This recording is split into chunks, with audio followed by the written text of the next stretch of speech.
Hello, Durud and Shalom, and Hola, and Namaste. Hi, guys. Namaste, namaste, hola, hola. Hi, guys. Oh, by the way, guys, we're also live on Guy's channel, and people were like, where is Guy? If we're live on Guy's channel, where is he? He said he's going to join. He's just going to be a bit late, but Guy will join us as well at some point. So we're just going to get an update on what's happening. Before we go to more serious stuff, just wanted to make sure we're all on the same page really quickly. So let's just watch this really quick. Yeah, hey guys, good morning. I just got off the phone with President Trump, who discussed the situation with Iran as the 60-day memorandum of understanding expires. The president told Fox News Iran should raise the white flag of surrender. He went on to say, I have no time schedule. I'm not in a hurry. The president indicating that the U.S. naval blockade is continuing to put new economic pressure on the Iranian regime, despite what... All right, so guys, every time I come here, I come from the Persian channel, and I'm watching Meet the Media inside Iran and what people on both sides are talking about inside Iran. When he says the blockade is putting pressure, I don't know if people understand how bad things are getting. Like, it is working, and it's working a lot. Everything is breaking apart more than most people realize. Like, it's painful, very painful right now inside Iran. It's devastating. Everybody's getting hurt, except Can I ask a question about that? Yes, of course. I know that pretty much is this what destroyed the middle class? And does it affect, like, even from the far reaches in the country, which was maybe never that, integrated, all the way to the big city? I'm sure in the big city, but like, is it hitting everywhere? Yes, and yes. To the point where some people are saying there is no middle class left. You're either rich and you're not feeling this, or you have now stopped being middle class and you're poor. If they just got lowered, they're going to be very resentful. Of who? Of the IRGC for getting them in trouble. Like, if you're in the middle class and the IRGC doing all this crazy shit just took you from middle to low class, I'm gonna guess you're not happy. You're pretty mad at the IRGC. Yep. Yeah. It's interesting how very little people are blaming the United States. Like, there's not even that much of an attempt made to blame the United States, even though it's the U.S. blockade that is causing this and the economic fury. There is no appetite. Like, people are like, yeah, this is the Islamic Republic. Not even the regime supporters are motivated to say, like, the United States is doing this for us. There's three narratives. Either the anti-regime people that are saying this is because of the regime and the war that they brought to here, and the more jihadi people are either saying this is because of Pezeshkian's mismanagement and him, or if they're gonna want to get really spicy, they want to say that Pezeshkian is doing this on purpose to bring the next uprising, or they're saying that this is just the cost of fighting against the world evil that is Zionism and imperialism, Western imperialism, and we have to tolerate that. And it's interesting because among the jihadis now there's a division to say if this is because of the war and we chose this and we gladly pay the price. This is the temporary hardship that we have to go through to be able to fight against, this world evil. And the ones who are saying, like, no, this is not because of the war. We could completely manage this economically if we didn't have Pezeshkian in power. So, but isn't he the scapegoat? Doesn't anybody say, wait, it's Galibov? This guy doesn't have any power. Or is Galibov never? Galibov has managed to successfully remove himself from this conversation. Okay, right, smart guy, I guess. Yeah. So it's either Pezeshkian, or this is the price of fighting evil, or F you did this to us. This is because of the Islamic Republic. But it's interesting because I'm not saying people are saying, like, Americans are doing this to us. I mean, technically, what the narrative that says is that this is the price of fighting the world evil is technically blaming the Americans. but it's also at the same time admitting that we chose this, right? Which is There's a interesting. parallel of this in Cuba. They blame like Okay. Yeah. Gaesa and Fidel. Oh, Sherry gave us a super chat saying, "How are the people doing?" Not good, Sherry. Not good at all. And one thing is interesting because you see people spending more money right now on short-term pleasures, and some people think like this is a sign that things are good for some people. But it's also, but if you talk to them, it's a sign of them thinking that they have no future, so they might as well just finish enjoying life now, because there's going to be nothing left for them going forward. So this is a very depressing way to look at it. But everybody, like most people, are there hoping that somehow the regime collapses, and if it doesn't, they think they have nothing left to live for, so they might as well just live it as much as they can now. So yeah. Pezeshkian emerging as the sort of primary scapegoat. I mean, this seems like would have to be a sort of like a information war success of the IR's internal propaganda. No. Yeah, I mean, that's his own purpose. That's his role, making him the right? That's his role. Yeah, that is his role. And So- hey, Guy is here. Hi, Guy. Oh, go ahead. Hey, sorry I'm late. What's up, guy? That's okay. Go on, Sid. You were asking a question. Yeah. So I'm wondering, like, what is their critique of Pezeshkian? Is it incompetence, or is it like, or do they think he's a sort of a Zionist asset? So when they want to blame the things on Pezeshkian, there's two versions of it. Either these people are incompetent and they don't know what they're doing, but more likely they know what they're doing and this is on purpose. And then when they're knowing then that also gets divided into they're doing this on purpose to gain power for themselves against the rest, against the revolutionary Islamic part of the regime, or they're Zionists and they're doing this for the enemy, and they're doing this so that there's an uprising. So Pezeshkian already did this once and caused the early January uprising to create the conditions for the Americans and Israelis to attack to kill Ali Khamenei. They were hoping that Mujtaba Khamenei would die as well, and it failed. So now they're creating the conditions for another uprising so that they could get rid of Mujtaba as well. And they're doing this as agents of Zionists and Americans. So I mean, I guess like I feel like this sort of factional festering is a positive sign. Yes, I mean, yes. Hopefully, it will produce results soon because the people are like really suffering. Okay, let me play the rest of it, I guess. The Iranians have said publicly. He said they're good poker players, but they're dying, and that the midterms in the United States have nothing to do with the president's thinking. Now, I asked the president about these parallel talks that are taking place between Iran and Oman about control of the Strait of Hormuz. And the president told Fox News, if Oman gets in the way, we'll bomb the S out of them. We went on to talk about a variety of different regional topics, including the U.S. Again, guys, this is new. This is new. So President Trump just warned that they're going to bomb the S out of Oman a second time. This is unprecedented.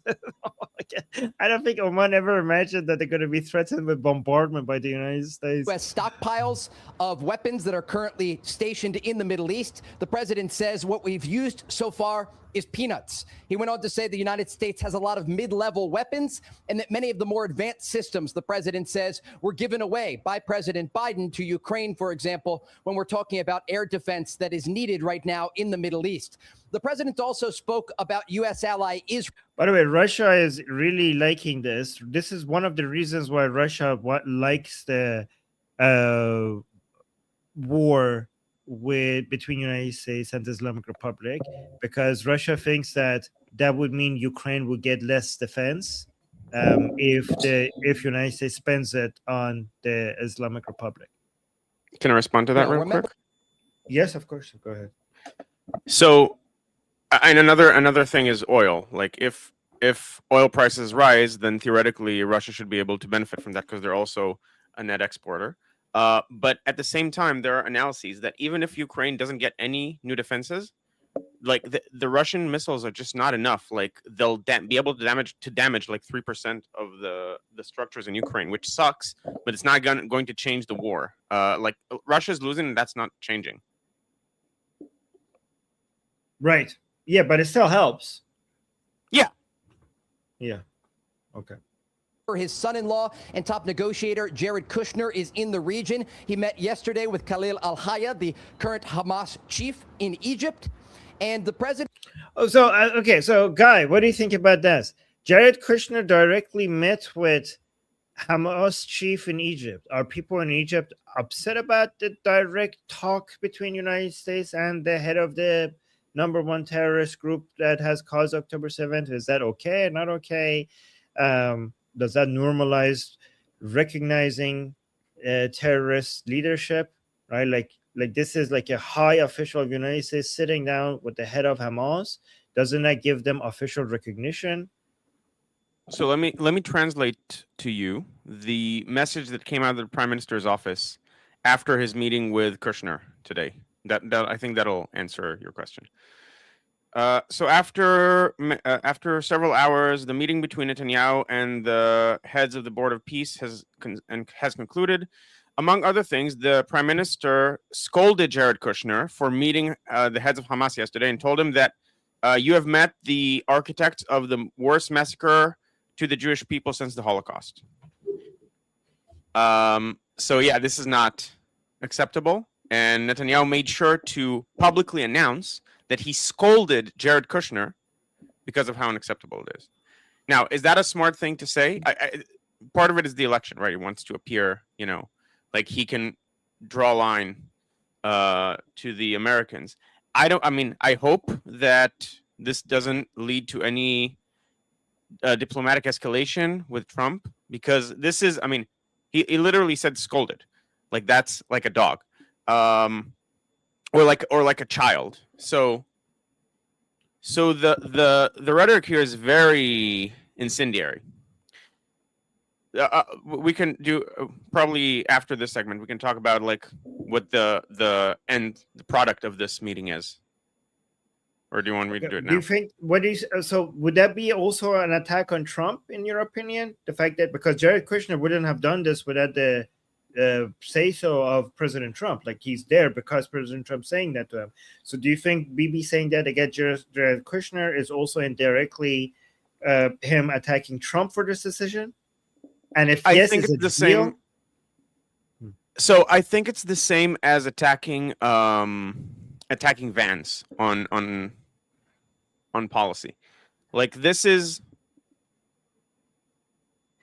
Wait, there is a difference, because Vance is giving his opinion, and him giving his opinion is not necessarily the president's opinion. But Jared Kushner, but things like the MOU. Yeah, but okay, but when Jared Kushner is meeting with the head of Hamas, obviously he's doing that because Trump told him to. So I think like this is a more direct attack on Trump, or am I?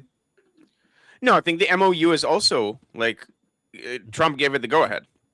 It's not necessarily like Kushner may have asked to meet with al-Hayya and Trump said okay. So like we don't know exactly whether Trump told him go meet with al-Hayya before you meet with Netanyahu. But either way, it's attacking the policy of the administration. The person in charge of the policy of the administration is Trump. So obviously they're not going to directly address Trump on this. But this seems like the Board of Peace over the last several weeks has done a lot of things that are unacceptable from an Israeli perspective. This new understanding with Hamas on how to proceed was never communicated with Israel. It was between the U.S. and Hamas. It doesn't meet Israel's minimum standards because Hamas, it essentially, even though they say it doesn't, it requires trusting Hamas to behave. And that's like trusting the IRGC to fulfill their end of their MOU. It's just you have to understand that these are people that operate in a different sphere. You can't trust them. And the Board of Peace apparently thinks different. so there are nuances there, but I won't talk about it right now because this is like a sidetrack. But at the end of the day, you can't let Hamas guard the weapons that it's supposedly dearmed, or a demilitarized Gaza means there's no weapons in Gaza. You can't just store them and hope for the best. So the understandings, the original understandings, were unacceptable, and then Kushner was shocked that no one in Israel, even the opposition, was willing to go along with the plan. Like, their understanding of the situation appears to be very low. Israel will never again trust in terrorists to be peaceful. That has happened over the last 30 years. That's never happening again, ever. And no politician in Israel, Hamas is planning a new October 7th. The new security understanding of Israel is that they are going to try to kill us whenever possible, and we should not judge them by what we think their intentions are. We should judge them based on their capability. Now, obviously, that's limited. You can't judge every single country in the world based on the capability. But let's start with the Palestinians. You can definitely do that to the Palestinians, and the kind of program that the Board of Peace came up with Hamas was, one, in direct contradiction to a lot of the things that the original 20-point plan by Trump said, and two, does not meet the minimum criteria that Israel would ever be able to accept, no matter who's the prime minister. Okay, so really quickly, I just want to highlight a few comments that I start, and so Sean is saying this is all part of a 5D chess to fool the IRGC. So there's not real disagreement between basically President Trump and Netanyahu's administration. I disagree with that. So this is. So somebody says so somebody responded saying 5D chess my ass, and somebody else is saying we can't assume Trump supported it, so maybe Jared Kushner did this on their own. And another comment here by Stefan is saying there is no such thing as 5D chess. That's a bunch of hopeful wishing with zero evidence or data to prove your argument. Literally no different than the crazy people on the left. Okay, so what is your take on this? And then after that, we'll see if Sid and Monkey wanted to mention anything on this. And then, so the way I like to put it is that Trump does do 5D chess, but no higher. So, like, some of the moves here would be like 6D chess, 7D chess, 8D chess. We have seen Trump do 5D chess before February 28th. The fact, and I was shocked that he actually got everyone to be in a single building or 3 single buildings, and they were all bombed at the same time. So he is able to do some sophisticated moves. Okay, this has been proven because he has done them. He has also managed to get Hamas to release all of the hostages. Again, something that no one here has ever thought would be possible, and that's one of the reasons. Like, the Americans keep saying to us, "Listen, we say they're never going to disarm. They're never going to disarm. Obviously, they're not going to disarm." And they say, and they're right. You also thought they would never bring back all the hostages, and they did. So give us some leeway. Trust us on this. And so there are several reasons we're continuing with the process. One is to not be the party that destroys it, because we know that Hamas is going to break it. So might as well wait until they break it and then attack. And two, even if they give up some of the arms, that's still less arms than we have to deal with until when we do finally have to go in. So Trump is able to do 5D chess moves. He is able to troll the trolls, but there are things that are not everything is 5D chess, and you can also have legitimate disagreements between the administrations. This doesn't help. Like, the RGC is never falling for the same trick again. You can do these media things. Doesn't help anyone on either side. So you could maybe argue midterms, because Netanyahu is fighting with the ultra-Orthodox right now for media purposes. So you could argue maybe this is what's happening, but it's not related to Iran.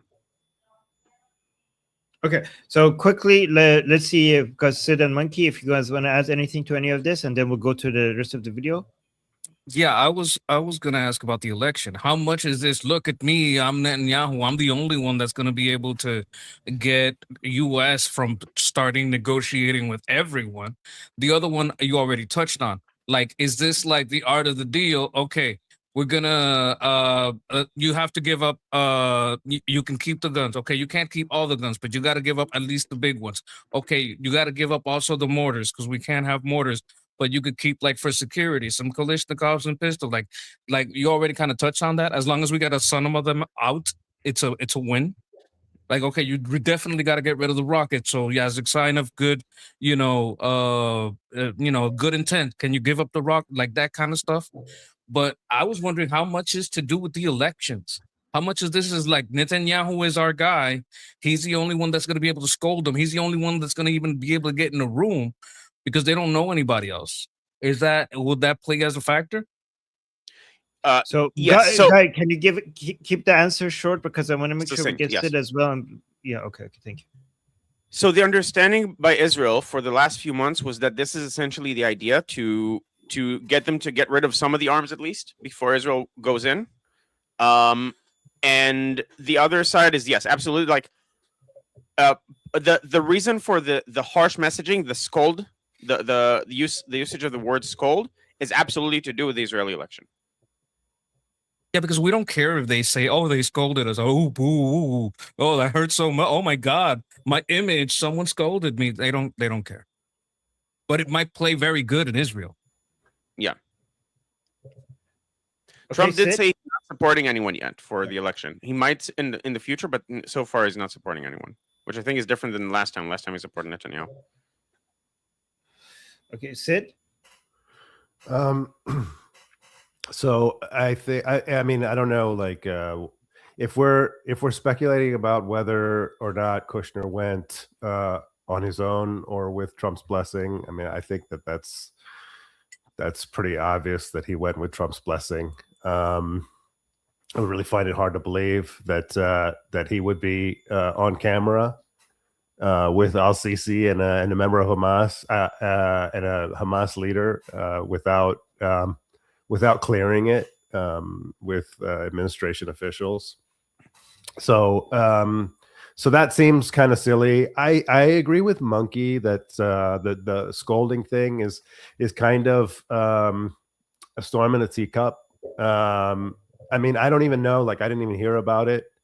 I think it's sort of the expected response from an Israeli official on something like they have to say this. So I don't expect this to turn into a diplomatic conflict. I'm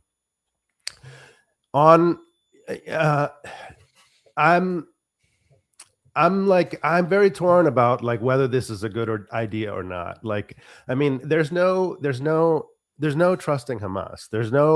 I don't think there's no good faith negotiation with Hamas. Like, those things are impossible. So the one way we could interpret it, though, is that this is more like it's a sort of like a kinetic war of attrition has moved to a sort of diplomatic war of attrition, right? We know who Hamas is, and we know that Hamas is, like, at least speaking from an Israeli perspective, Israel knows that Hamas is their enemy, and that their intention, Hamas's intention, long term, is to continue to fight and continue to be an irritant and continue to cause problems for Israel. So no amount of talking and no amount of diplomatic posturing is going to change that. This is in their DNA. So, but the question is, like, okay, we know that they want what they want to do. We know their long-term aims, and our long-term aims from an Israeli perspective is to undermine Hamas and to isolate Hamas and to compromise their capability to do their own goals. And can there be some talking and negotiation in that process? Yes, there can be. There can be, as long as we're cognizant that that's what's going on. There can be. I mean, I think it's very interesting just to look at this. Okay, Al-Sisi is sitting right there, and Al-Sisi's posture is Muslim Brotherhood for thee and not for me, right? So this is very convenient for him as well, right? He's looking at it and saying like, oh, this is great. Like, I'm cooperating with Hamas, even though Hamas is my enemy too, right?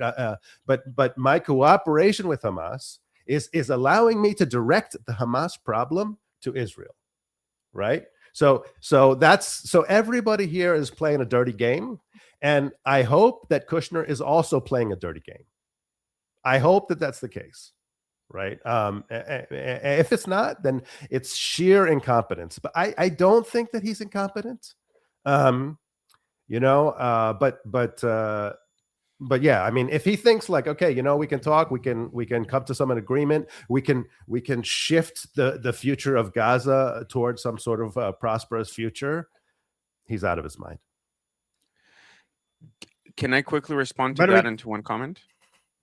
Yeah, just quickly, guys. I saw some people were asking for guys' YouTube channel. All the links to all the YouTube channels are in the description. Monkeys, guys, Liberty Politics, and soon Sid's YouTube channel will also be in the description. So find the links always in the description. Go on, Guy. So in terms of people are saying no, Deborah is saying I'm certain Kushner is incompetent. He's not incompetent. He's the architect of the Abraham Accords. He's very adept at deal making. This is a deal-making administration. We have to put that to remember that. The deals are like their go-to, but they are, so far, the Board of Peace has been receptive to Israel's hesitance about some of these things. And so moved its positions. Okay, Israel is now withdrawing after Hamas finishes disarming, so that's great. So you can give it a chance to disarm as long as we don't have to withdraw in lockstep. And also, Israel has recently resumed attacks on Hamas. This is apparently with a tacit acceptance of the Board of Peace because Hamas has not been fulfilling its end of the deal. And the last point is that Trump can handle criticism from Netanyahu and vice versa, and they can utilize it to help themselves in the elections. Yes, and Netanyahu actually said in a recent long-form interview he did that his relationship with Trump is like a family relationship, in the sense that like they're very close, they call each other by their first name, and they can be very blunt with each other, and it's like okay because they're comfortable with each other. So that could be actually a sign of a close relationship, the fact that he can criticize each other this openly. Or like we always have to consider the other side as well. It could be real tension out between them, and they're trying to cover it. Netanyahu is trying to cover it. That is also an option. It was also a Hebrew interview, so he has an incentive in saying that. Yes, guys, if you are considering the most optimistic 5D chess plan, also consider the most pessimistic as well. Let's not just be one-sided with all of this. But let's finish this video before we go to the super chat. Said that they have a different channel with Hamas and that ultimately they are giving up their guns, talking about the demilitarization of the Gaza Strip. I asked the president about the upcoming Israeli elections in October, and President Trump told Fox News, I think it's most appropriate for me to stay out of Israeli elections, but I may endorse somebody. And so a lot of headlines here. The president talking about the latest in terms of the Strait of Hormuz and the Iranian regime that at this moment appears unwilling to reach a diplomatic solution with the United States. Guys? Trey, it also looked like we got an answer from the president about what is priority number one for the United States. Is it the nuclear weapon or getting the gas prices down? He responded to that on True Social. Yeah, the president posted on True Social, and he was very clear that ensuring that Iran never has a nuclear weapon is the number one priority for the United States. I asked the president about the communication with the Iranians, and interestingly, President Trump confirmed to Fox News that there is a back channel with the IRGC. These are the hardline officials inside of Iran, and that the United States and officials in Washington are speaking directly with IRGC officials in Iran. This is another indication that the Trump administration is not just dealing with the political echelon in Tehran, but also some of these hardliners that have launched attacks against U.S. forces and, of course, in the Strait of Hormuz. But the critical headline here. So this is important because this was reported by Axios, and people are like, oh, we can't trust Axios. But then President Trump came and confirmed it. So the Trump administration established in mid-May a secret back channel to the IRGC directly to Vahidi through Barzani, which is basically the president of the Kurdistan region in Iraq. So this guy was in charge of being the middle guy between not Ghalibaf and the United States, but Vahidi himself and United States. But apparently, again, they say Vahidi rejected that. Apparently the Americans found out that Vahidi was also interested in coming up with an agreement with the Americans. Their intelligence showed that. So they're like, okay, why are we talking to Ghalibaf and Ghalibaf to the IRGC when we could go directly talk to the IRGC? So let's go find a way to contact Vahidi through this guy, the Barzani guy. And apparently they say Vahidi rejected that and said go through the negotiating team like Ghalibaf. I don't know if we could buy that. That's what actually happened or not. But that's the report. Any thoughts on that? Armin, is Barzani PKK related, or is he a more neutral, non-Iranian Kurd? They're all. So he's Iraqi, right? He's supposed to be not. Yeah. Officially, they're supposed to be not in support of anybody that is challenging the border integrity of Iran. Like officially, they should be against that. But when it comes to connections, they're all connected, right?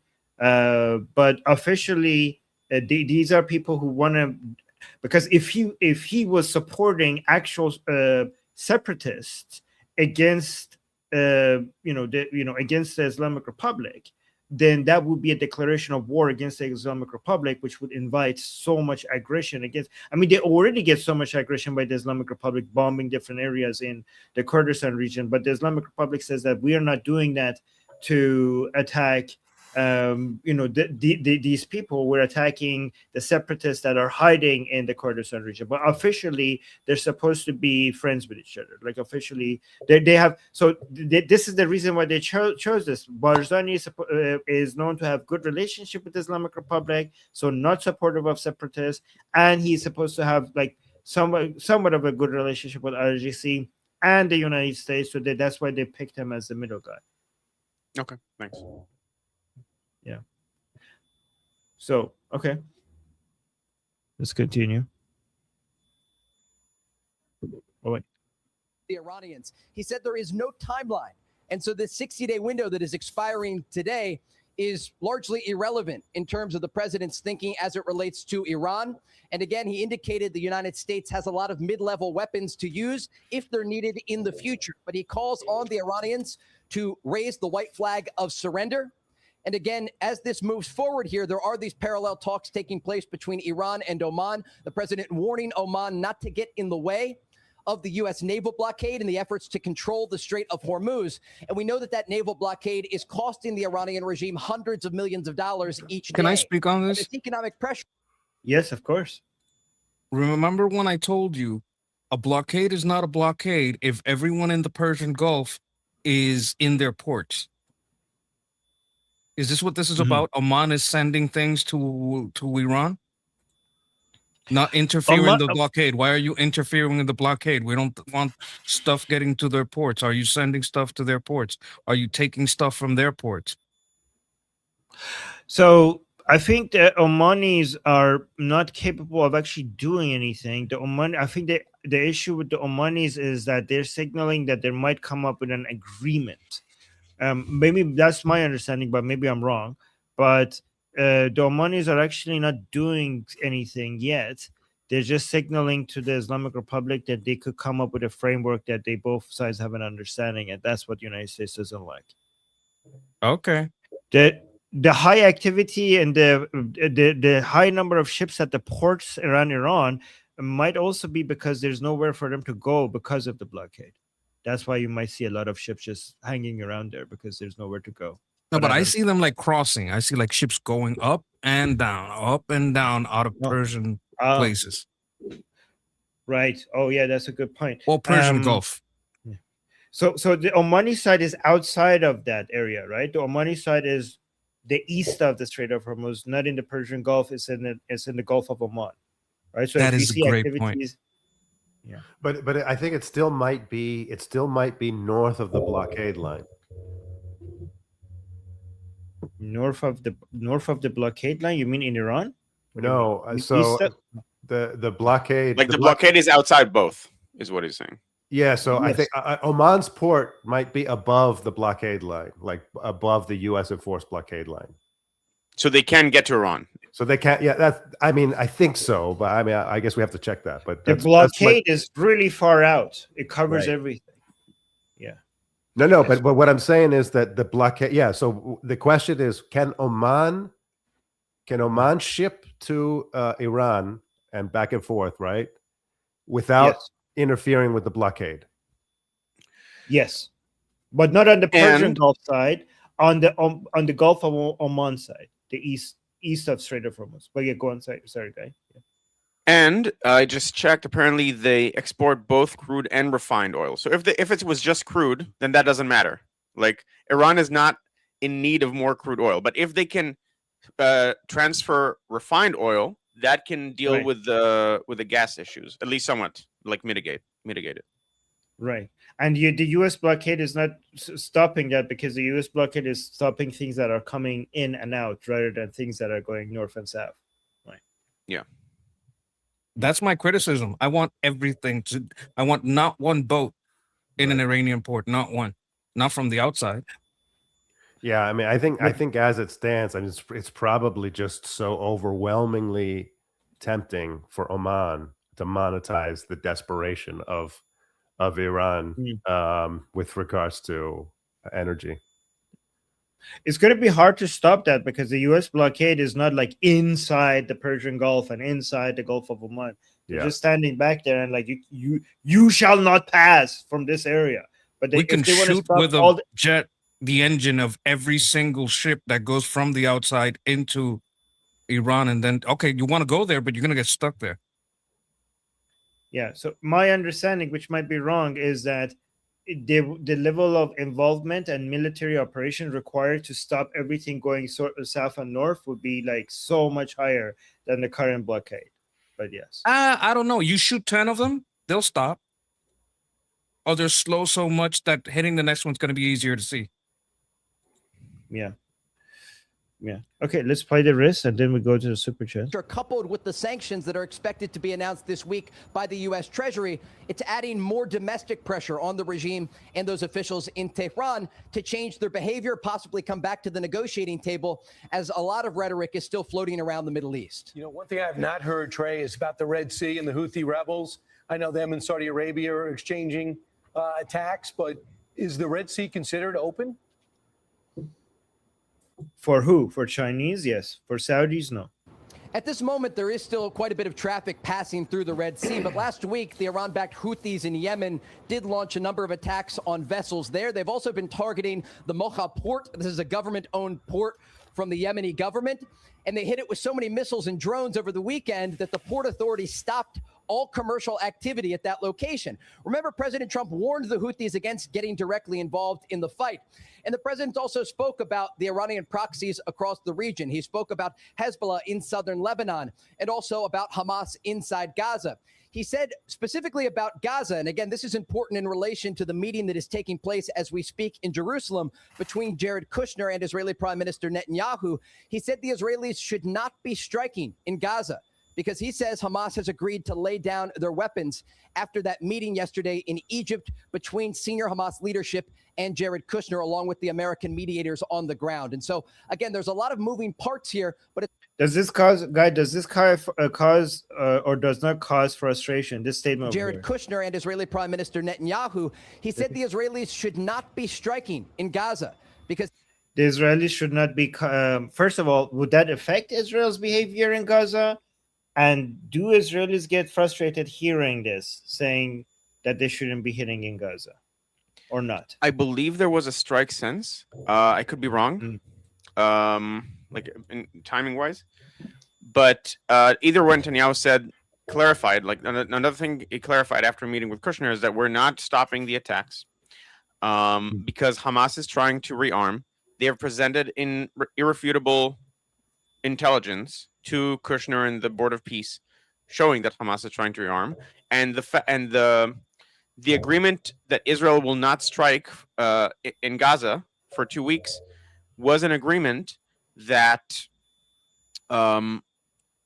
is conditional on Hamas not arming itself either in the 2-week period that is supposed to lead up to its first step of giving up its arms. And apparently, the strikes were with the approval of the Americans and or the Board of Peace because of Hamas not keeping its end of the deal. So this to me nice. sounds like, again, posturing for election. Okay. Yeah, so Trump could be signaling like, look, I'm wagging my finger at Israel, so we're not being controlled by Israelis. I'm wagging. Look how hard I'm wagging. And also Bibi is like, look, I'm wagging my fingers. Look at this. We're not being controlled by the Americans. We're making our own decisions, right? So kind of like that for both elections. Like Americans are trying to signal that we're not being controlled by Israelis, and basically the same thing. Right. Okay. He says Hamas has agreed to lay down their weapons after that meeting yesterday in Egypt between senior Hamas leadership and Jared Kushner, along with the American mediators on the ground. And so, again, there's a lot of moving parts here, but it's all linked because when we talk about the Iranian regime, they spent decades funding and supporting these proxies across the region, whether it be in Gaza, in southern Lebanon, or inside Yemen. And the president did have something very positive to say about Israel in terms of their fighting capability. He said they fight very well alongside our forces, again, describing them as the little brother to the United States, understanding that if any combat operations do resume in the Middle East, they would be led by the United States of America and, of course, supported in part by Israel and the Air Force here. All right, so I want to highlight this post by President Trump, but before that, let's go through the super chats. Sherry's saying, Armin, you look out of place. You need a little facial hair. Yeah, everybody here is hairy except me. Maybe I should, You can get sideburns like me. That way you don't go full beard. Okay. The Wolverine I'll see what I haircut. can do. Armin, at least get a fake beard for this stream. The Iran Varine. Yes. Oh, Thank or you, that Sherry. mustache from Professor Navabi. True. Fit over 50 fitness. Thank you so much for the jewels. Boboism is saying, why do women vote for the left? Women do vote for the left more than men. Yeah, go on, guy. Yeah. So he later said something about like Islamic parties. So I think there are several things here. One, women vote for the left because the left has historically been the side that women's suffrage and women's rights and feminism and all that, like that's a left-wing thing, and so women would vote for that more. Another thing is women have higher care on average, and the left is also the party of advancing care for the weak and so on. So that would be another reason.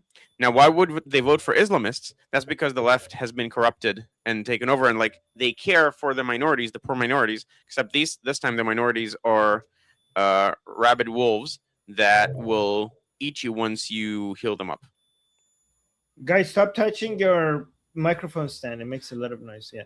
Okay. Some people are saying that lack of critical thinking. Nyla is saying that as a woman. Okay. And Lior, as another woman, is saying women are more emotional. So I don't know. It's interesting. The women in our chat are saying that. I agree with them. Yeah. I mean, so Deborah's saying we don't. Yeah. Okay. Read that. We don't all vote for the left. If you look at married women with children, we tend to vote right. True. Yes, but the we have comment was not exceptional women here. Yes. So the comment is supposed to say, why do women vote for the left more than men? Not all women, right? But it is true that they vote for the left a lot more. And it's, again, this is interesting because this is true for many different cultures, many different countries. Like, for example, in South Korea, women vote a lot left a lot more and men vote a lot right more. So it's true almost in every country almost, right? Okay, so and then we got Fit Over 50 Fitness. Thank you so much for the jewels. And then we got Stick and Beans. Thank you so much for the being a member for 2 months. Saying, oi, I'm a member. Never realized that. Oh, okay. So you've been a member for 2 months and you just find out. Thank you. And then we got Jets with 20 membership gifts to Liberty Wow. Politics. Thank you so much. Wow, that's always very generous. Thank you so much. 20 people are members now because of Jets. Thank you. And Monkey, which channel did you just become a member on? Monkey became a member. It says it like multiple grease monkey became a member. YouTube member. I know, but you Of know, which channel? I should have been a member, but now I am a member. So Liberty you. Politics. I mean, it's the But only no option. one else is 'cause monetized I'm yet. yeah. Oh, no one else is monetized. Okay, sorry. Okay, thank you. Thank you. Well, Monkey, thank you so much. I appreciate that. That's very sweet. Thank you. And then Fun Sun, 10 jewels. I appreciate that. Thank you so much, Fun Sun. Guys, subscribe to Monkey and Guy in the chat so we could monetize them. So we need to get them to monetization. The link is in the chat. Boboism with super chat saying, oh, I don't know how to read this. Guy, this is for you. Do you want to read this? Yeah, I so let's go back to it after the other two because this will Okay. require a long answer. Okay. Sean, thank you so much for the super chat saying, hey, Sid, hey, Guy. Okay, me and Monkey are not important, apparently. That's Shauna. That's Shauna. Hey, Shauna.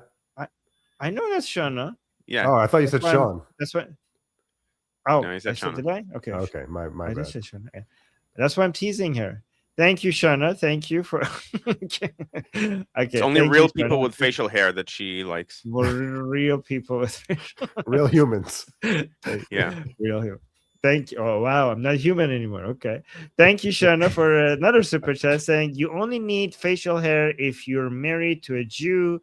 I don't make the rules. Is that right? That Okay. that would account for that. That would account for what That would- the cohort we're seeing right now. Okay.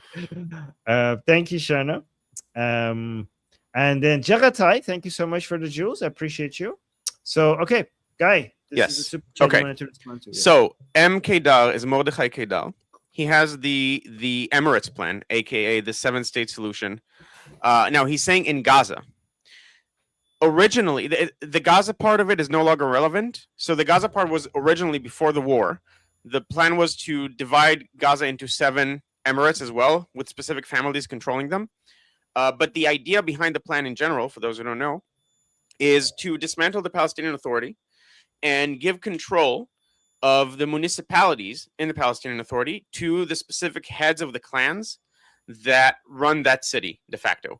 Because the Palestinians, they're not really a nation in the sense that they don't intermingle. People from a clan marry inside the clan. So people from Nablus are not going to marry people in Hebron, for example. And so like they're held together artificially, and actually putting them in their clans is a more natural way of doing it. And that's the way the successful countries in the Middle East, that's how they work. They have clan-based politics. It's true for Saudi. It's true for UAE. It's true for Qatar. And it's not like the countries that are artificial, like Lebanon and Syria and Iraq and so on. Those don't work. They keep getting infighting. And so the idea is to give the Palestinians control of their own cities, giving them total autonomy, except for like education where they can't inside and so on, and they have their own policing. Disentangle them from the corrupt Palestinian Authority holding them down. The sheikhs of Hebron have already agreed to join the Abraham Accords if this happens, like to secede from the Palestinian Authority. The issue is that the person who is in charge, who's like the main people pushing for this in Likud. So Likud has its elections today, and tomorrow in my Q&A, which is going to be 2 hours before this stream, I'm going to talk about the fallout of the elections and what it means. But he tried to do a coup on Netanyahu after October 7th, and so he's losing popularity as a result, and he might not make it in a realistic slot in the next parliament. There are other people pushing for this. I personally think this is the best solution. It gives actual Palestinians more rights, more like a better life. Solves the Israel-Palestine situation, because the sheikhs, at least for some of the cities, already agree that like we don't want statehood, we don't want the Palestinian Authority, we want our own autonomy, and we can be under the Israel's umbrella. We don't care as long as we have our autonomy, and we'll join the Abraham Accords. And so this will be like the best solution for the Israel-Palestine problem. But you need people to push for it. Now there are people pushing for it, but the main person pushing for it might not make it past the election. today, which is happening right now. All right, shorter answers so we could get to the next videos. And thank you, that was good. Steak and Beans with a super chat saying, "Do eyebrows count as facial hair, nostril hair?" Okay, yes, I mean, yeah, okay, I have that. I don't have nostril hair, but I do have eyebrows. Yeah, don't grow that out. Okay, okay. Thank you, Steak and Beans. Oh, we have Jew Hater here. Jew Hater saying, "Do you guys see the recent Lindsey Graham tweet?" He can't tweet because he's dead. Ha ha ha. Wow. Thank you for the money. Thank you for funding Zionism. Yeah, thank you for funding Zionism.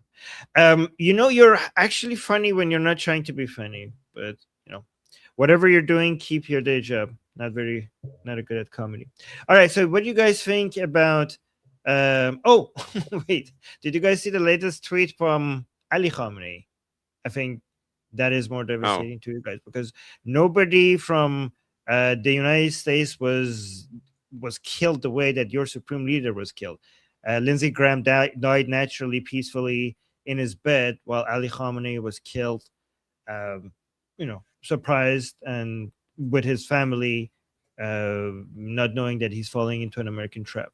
So I think that's more devastating to you than Lindsey Graham dying peacefully and at old age. I think all right, he did get some tweets out from the Tupperware container in the freezer.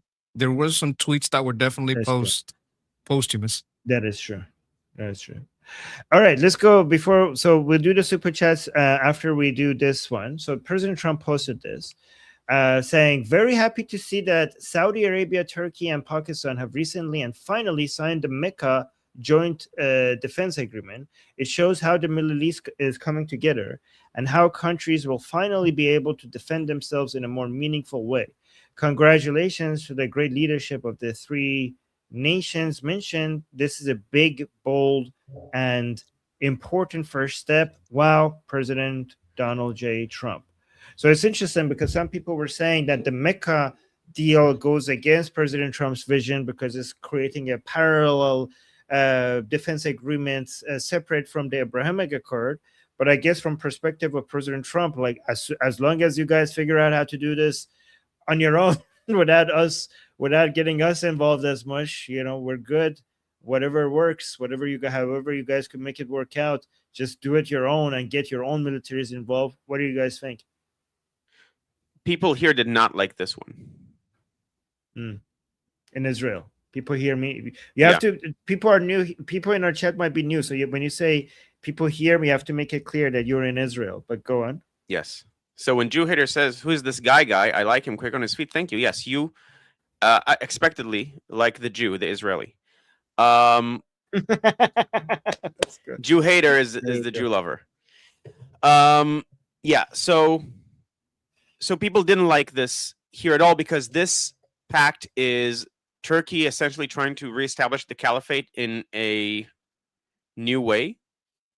And it's potentially, right now it's not a problem because we're not going to fight any of these countries. But if, for example, they take in Syria and Egypt, that means we will not be able to do a preemptive strike on either country if they're going to attack us, because that would be like us using force to strike one of the countries in the agreement, which would then give them reason to prepare for an attack under cover of Israel doesn't actually want to go to war with Turkey.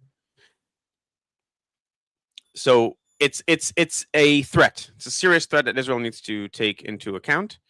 Also, it might preclude Saudi joining and normalizing with Israel. But maybe if he's saying this, then maybe he knows something we don't about, like, this is actually not meant to do that. It's just meant to be a defense. Would it not make sense? Would it not make sense from the U.S. perspective? Like, so for Israeli interests, this would be bad, but would it be good for U.S. interests like this? Because the priority might be, only if it's stabilizing the region. The Israeli assumption is that this is not going to stabilize the region. This is at least potentially going to lead to further wars.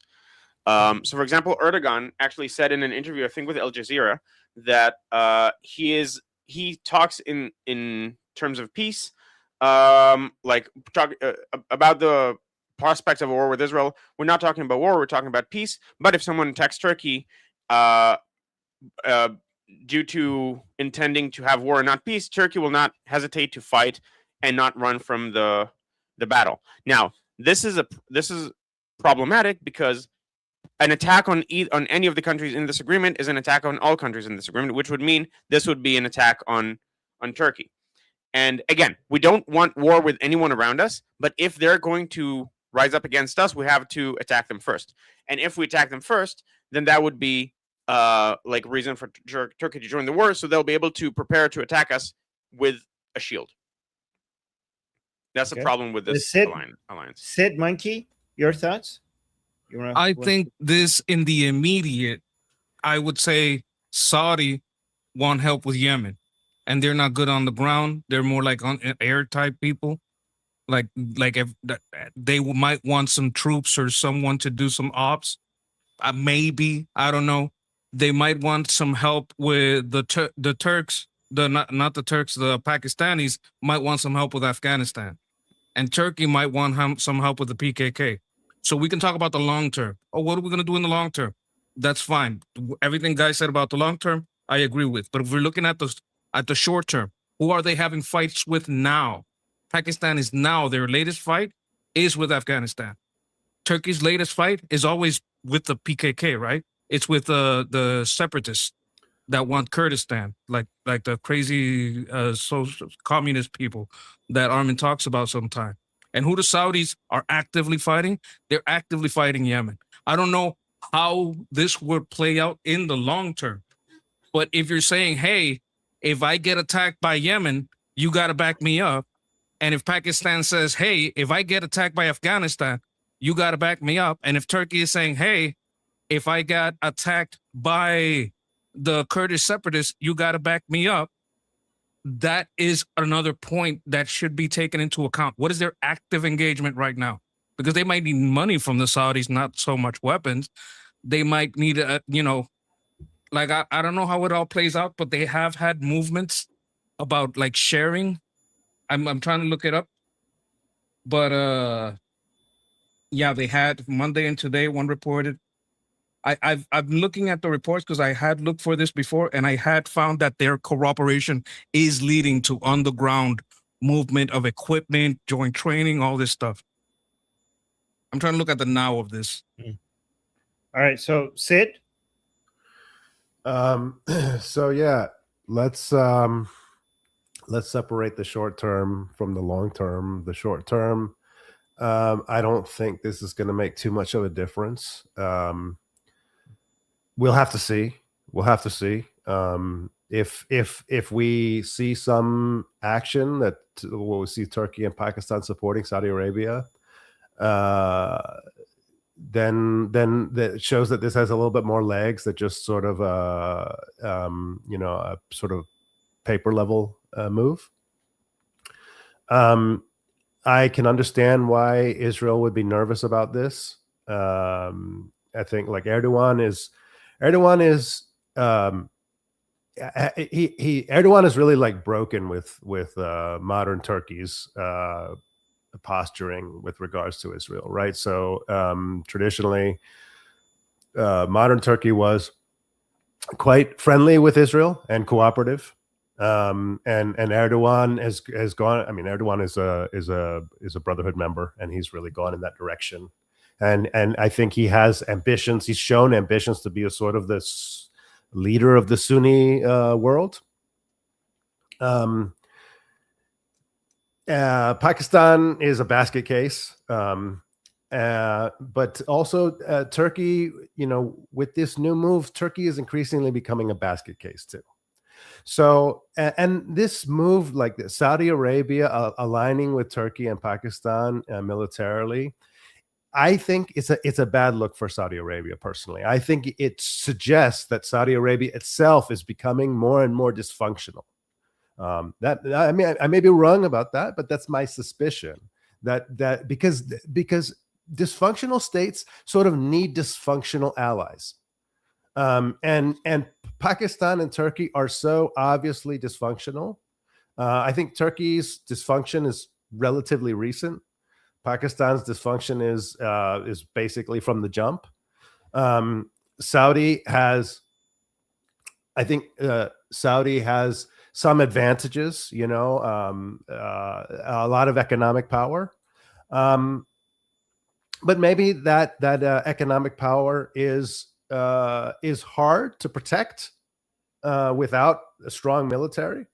That's obviously been the case recently. We've seen that how difficult it is for Saudi Arabia to do power projection and to advance their interests even in their own backyard. So who do they turn to now? I have some sympathy for Saudi Arabia here because Saudi Arabia expects the U.S. to be their enforcer, and the U.S. hasn't really done that. And so, you know, looking at it from that angle, the Saudis are probably saying, hey, you know, we're going to have to find our own arrangements because we can't depend on America and American power projection to solve all of our regional issues. So I have some sympathy for them, but I do think that long term, this is actually probably not really a good arrangement for any of them. I think that they're all going to end up leeching off of each other, and whatever alliance and whatever cooperation they form will be downstream from their own dysfunction.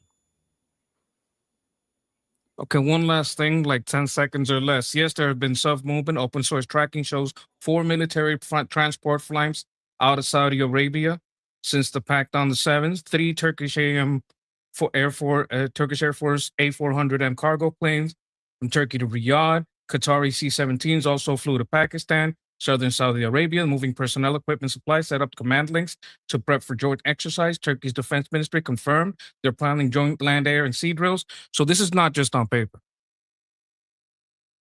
Right. That's fair. Okay. And I think, yeah, that's fair. I'll just say, like, I get it from Saudi's perspective, right? Because Turkey and Pakistan do have real militaries. Saudi doesn't. You know, Saudi's military is fake.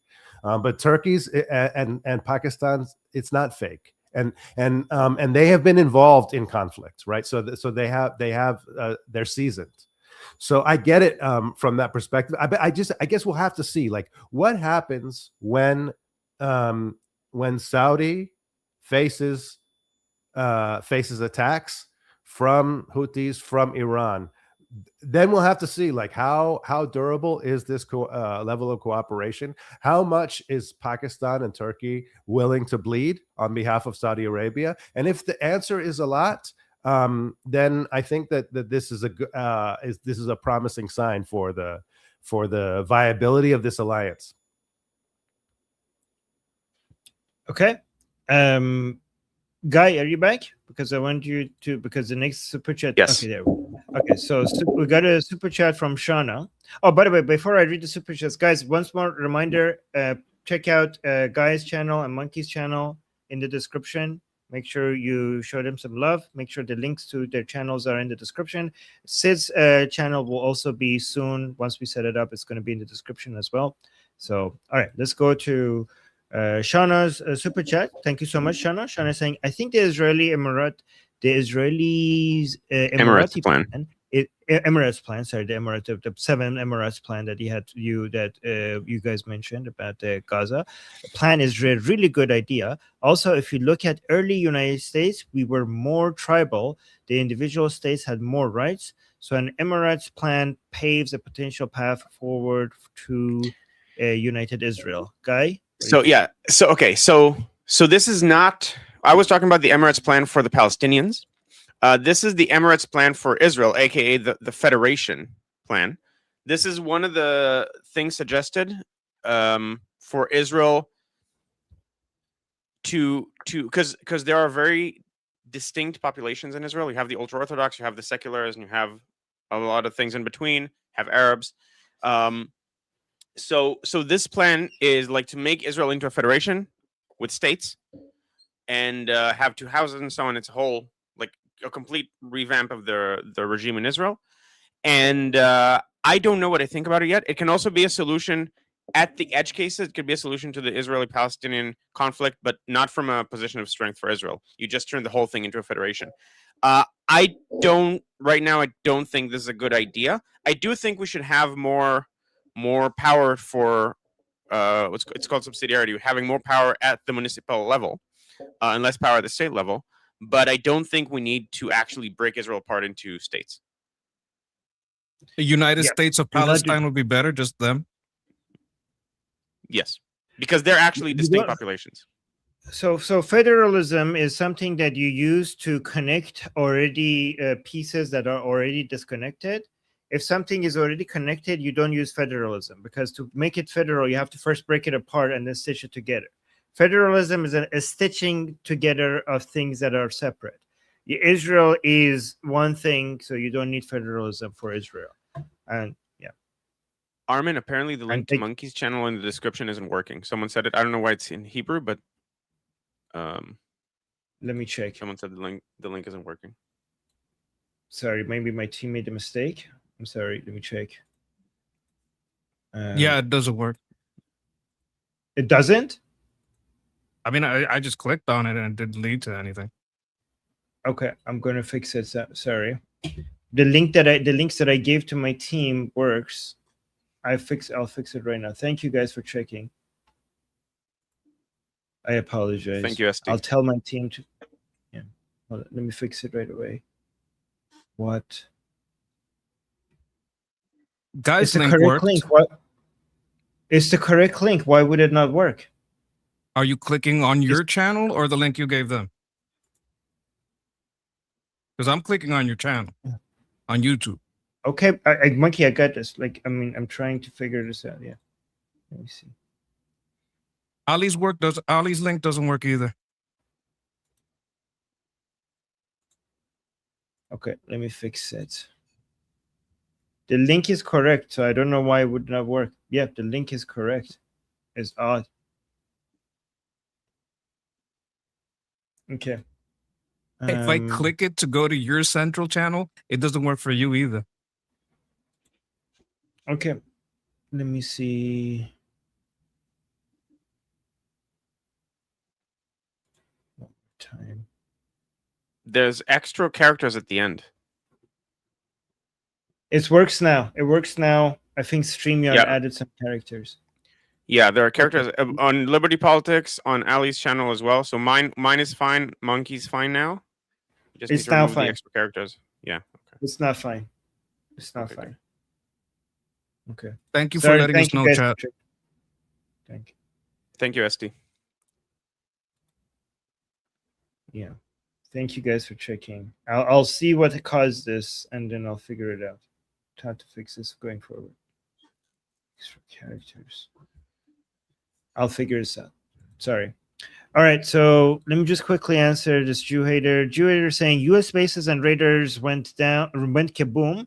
Nope, the U.S. bases and raiders are still there. It's the Islamic Republic bases and raiders that went kaboom. So you need to change your source of news. Then saying we went from Iran Revolution live. We didn't go anywhere from Iran Revolution. Iran Revolution is still ongoing. Revolutions don't take months; they take years. You would know that if you actually studied history a little bit. Saying went from that to regional defense pacts, which are isolating Israel power, LMAO. Yes, LMAO for sure, because what's being isolated is not Israel, it's the Islamic Republic. And also that defense pact is more designed to isolate the Islamic Republic than Israel. And your regime is the one that is being isolated. You would know that if you actually were being honest or if you were following the news. Like imagine supporting the Islamic Republic and thinking that it's Israel that is being isolated and not the Islamic Republic. Sure. Jew hater with another super chat saying, Can I respond? Yes, go ahead. Okay, so What is Sal, I want Jew wife kindly. Thank you, Sal. Now, Jew hater, I don't know what society you live in, but in Israeli society, you actually like the woman has to agree.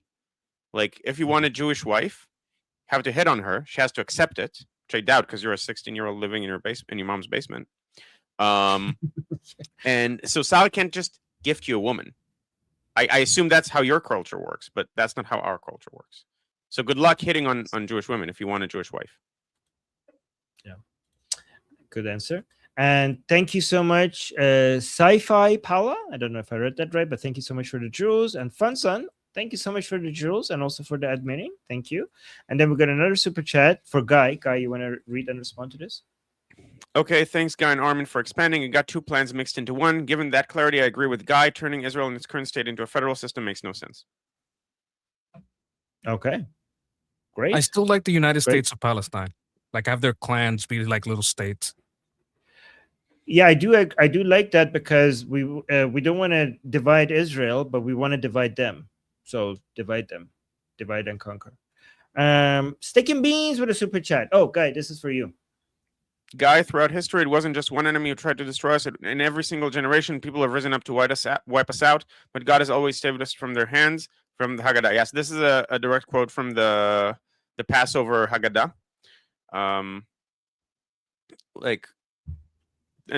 it's true. Every generation, people tried to wipe out. Essentially, all Israeli holidays or all Jewish holidays are they tried to kill us. They failed. Let's eat. That's essentially what Jewish holidays are. This is a delicious culture. We have like Don't eat it. Thanksgiving every weekend. That's what Shabbat dinner is. So I mean, without the turkey, but we have like a big feast every single weekend with the whole family. It's great. Jewish culture is fantastic. Okay, so let's go to the next video. Okay. Oh, wait, I need to unshare and share again because we lost audio. Sometimes that happens. I wish you could be like a cultural Jew, but not religious or racial. Like I just like some of the ceremony of getting together and eating. All right, so Dr. Abdul El Sayed. I don't know why I put doctor. I hate it when people put doctor in their bio. Okay, we get it. So he posted this video saying, my name is not raising your gas prices. My name is not the reason we're in an illegal war. My name is not the reason you can't afford your health care. My name is not the reason that you can't afford your rent or your insurance. Let's play the video. See No, what the he says. policies you're advocating are. Yes, exactly. I mean, yes, exactly.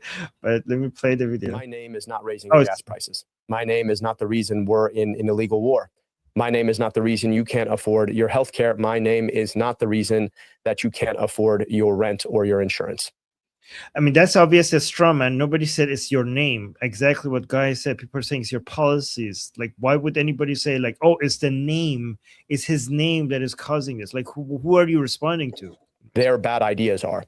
And so if the best they've got against getting money out of politics, putting money in pockets, passing Medicare for all is to point to my name and say that they can't pronounce it, then I think we're going to have a pretty good time over the next 13 weeks prosecuting the case against a kind of politics that is corrupting, and devastating the future of our country. We've got an opportunity, I think, though, to think beyond that.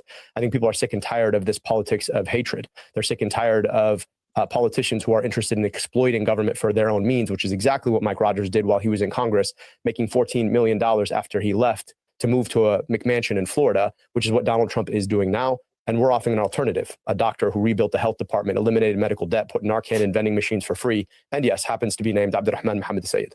My name. So yeah, instead of just responding to actual criticism, he just grabs, just jumps on anybody basically like, oh, I cannot pronounce his name, because that's an easy way to look like a victim, right? Your thoughts? I think that gasoline is being taxed at 52.4 cents per gallon in Michigan. The motor fuel tax in 2026, homes and property are being taxed from 2.7 to 5%, depending on the home. Healthcare is 6% tax. So it is literally the Democrats that are making gasoline incredibly expensive, homes more expensive, and healthcare more expensive. It's literally their policies that are making everything more expensive, and they're using the war to hide that it's their local state keeping their local money. I think I completely agree with him. We should completely get out of politics of hatred and focus on our real enemy, which are the Jews and the millionaires. Yes. Okay, so correct me if I'm wrong, but are gas prices higher in blue states or in red states? Blue states. 52.4 per gallon is brutal. So you people are responsible for higher gas prices. Yep. Right? And homelessness. My name and homelessness. Okay. See, my name is not the reason we're in an illegal war. You people are, because it was the Democrats. The illegal war is the war that the Islamic Republic declared against the United States completely unprovoked 48 years ago. And it was a Democratic administration that supported the mullahs and basically helped them topple the Pahlavi and coming to power. So the illegal And the war is HCPOA? it's not. Yet the war is responding to the Islamic Republic aggressions is not illegal. The Islamic Republic declaring a war against the United States 48 years ago without completely being unprovoked, that is illegal. So you people are responsible for starting this war. And then the third one, my name is not the reason you can't afford your healthcare. Oh, it definitely is, because it is government involvement in healthcare more and more that causes the private sector not to be able to compete with it, for there to have lack of competition, and lack of competition increases the cost of healthcare. So your government involvement provides creates the conditions where healthcare costs increases. Like, this is empirically proven that healthcare costs increase when the more government gets involved. So yes, you are responsible for that. My name is not the reason that you can't afford your rent or your insurance. No, rent is exactly. You are, again, Democrats don't understand how. I mean, they do, but demand and supply works. They think that rent freezes. So, for example, rent freezes doesn't make you be able to afford rent. It only means that people investing in property is going to become less profitable. So less people are going to invest in building properties. That means there's going to be less supply of property.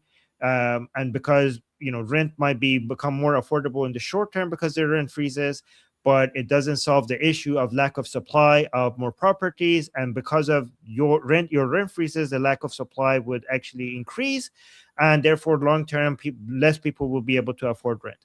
The best way to make rent affordable is to remove the regulations and allow people to build and increase supply. Increase supply reduces prices. So let the free market just remove the barriers for people to make profit out of building properties, and the supply will take care of itself and reduce the prices. That's my response. Okay, so I would say, I think that actually that this is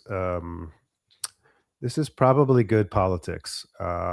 So I think what he's doing here, like if we remember the context, he's coming off a rather bitter primary contest, which really exposed the schism between the the sort of like establishment Democrats and this sort of hard left, and he really was leaning into his sort of Islamo-tanky bona fides, right, during that primary, right? He was campaigning alongside of with Hassan Piker, and he was so he was like directly appealing to sort of the campus radical, and which ended up powering his victory.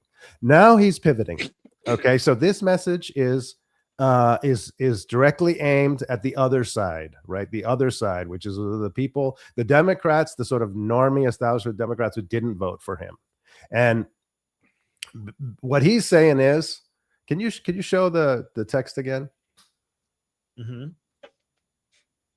Okay, so he's saying two things, right? He's saying, like, look, the reason why you have all these problems is because of the right. All right, it has nothing to do with the Democrat schism. Right. This is about the Republicans. The reason why you have all of these, you're suffering, is because of the red policies. And the red policies that are causing you problems are being obfuscated by this attack on my ethnicity. Right. So basically, it's racism is defending bad policy. right? So if you think about it from a sort of a normie Democrat, Democrat is offended by racism, right? Offended by bigotry, and hates Trump, right? And hates the right. So this really taps into that. Like this is a sort of a unifying message. So I would say that, like, I will give him points on the politics of this, even though it's not my preference. But I would say one thing beyond this, which is, I feel like the DSA and the sort of left insurgents are proving themselves to be, I think are revealing themselves to be just really just run of the mill politicians. No, they claim to be some sort of a new a morally informed movement, right? Of cleaner politics and of some sort of advanced politics, but they're using the same kind of slimy obfuscation and double talk and posturing and moral grandstanding as they accuse the others of. So I just really don't see anything fresh from a politics perspective here. I just don't see anything fresh. And I think I think it exposes that this is it's just a naked power grab. I agree with some what you're saying and disagree with some what you're saying. I think so. You're right that this is a good plan, like optically. This is diabolical because this person is not willing to actually, now that he's running in the general, he's not willing to actually say what he's for. I disagree that this is run-of-the-mill politics in the sense that once they get into power, they will try to legislate the things that they're for, and run the state in this way, ruin the state, and hopefully people will understand, okay, wow, this really sucks. We probably should not do this again. But I do think that they're behaving like politicians, but once they get into power, they will enact the kind of extreme policies that they advocated for originally. And in that sense, they're different. No, yeah, I'm not really disputing the policy differences, right? And that's what I was saying is, like, the primary was really exposing the schism, right? So there are major policy differences. I mean, I don't know, maybe even that's overblown, because I think that they have very effectively pushed the establishment left on a lot of policy. So it's unclear to me, but anyway, I'm willing to concede that there are significant policy differences between the sort of Islamo-tanky left and the sort of normie Democrat. But I think most of it is really more aesthetics. So, like, I don't think that an establishment Democrat right now can say Medicare for all is a terrible idea. Right. Yep. I don't think they can say that. And the reason why is because the left has very successfully pushed them into that corner. Right. Yes. Even if they think it's a terrible idea, even if they will eventually negotiate for something else other than Medicare for all. Right. As a legislator, they can't say it because the left has set the narrative and set the conditions and moralized against it. Right. So, like, this is the moral position. And if you're against this position, then it means you are morally inferior. So I don't know also the degree to which he represents a real break from policy. We'll have to see. We'll have to see. But I think my critique is that the way that these guys do politics, I find even slimier really than the establishment. And so they posture as though that they're like, we're getting the money out of politics, but they're not getting the money out of the politics, right? They're not doing that at all. And they posture as though that their movement is about some sort of moral is a moral movement, and I really think that it's the opposite. It's slimy. It's very slimy. You had a comment start about this. Yeah, Yes. Mamdani has kept 0 promises. That's not true. He kept one promise, which is to bankrupt all grocery stores that aren't government funded in New York City because of the 30% discount that he offered. He is keeping that promise and is going to absolutely destroy New York because mom and pop stores will have to close down because they can't compete with these stores. And these stores, the only reason they work is because they take a lot of your tax money to subsidize these products.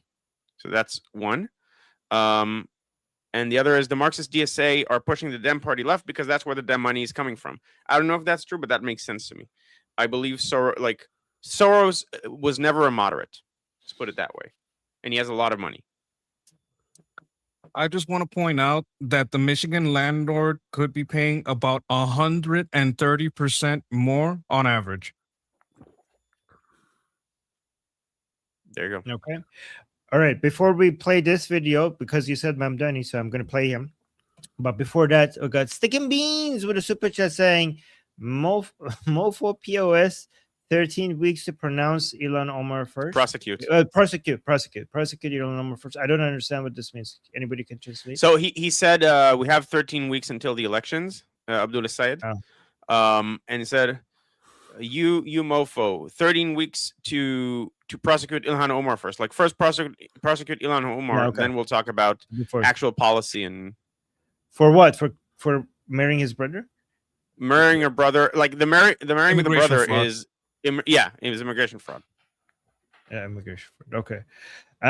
Yeah. Shana with a super there's a lot of fraud Ilhan Omar has been involved with the Somalis, I think. Yes. Yeah. Yep. Yeah, okay. Shana, thank you so much for the super chat saying Medicare for all will destroy our country. Yep. States control their own systems. We have state medical for lower income people and uninsured children, and everything is expensive. Yes, the best way to solve, the best way, in my opinion, to provide healthcare is for the government not to provide healthcare, but to just give people cash for spending on healthcare instead of running healthcare itself, right? You shouldn't be messing with the supply and demand by providing the services themselves. Like if certain people can't afford healthcare, then just give them the money. In fact, you're going to because you increase the competition, because you don't want to mess with competition. When the government gets involved in things, they reduce competition and costs will go up, and the quality of service reduces. If people need healthcare and they can't afford it, whatever the cost of the healthcare was for the government to have provided, just take that money and put it in the hands of the people who need it, and that will just increase the competition and improves the services, the quality of the services. And even though it increases the prices, it will still, the reason why it increases the prices is because more people need to get served. But it wouldn't increase the prices as much as if you were as it would have if you came through the supply side from the government. Come through the demand side, and the prices would be the lowest they could possibly be with that level of demand, because you're increasing competition rather than reducing competition. All right. And then we got Shana. Thank you so much for the super chat saying, Guy, this is for you, Guy. You want to read this? Guy, if you hadn't just supported the Pharaoh, we wouldn't be in this mess. Why did you have to divide the Red Sea and cause all these problems? By the way, I did do that personally. I think this is about the illegal war comment that he made. Yeah. It's the same kind of logic.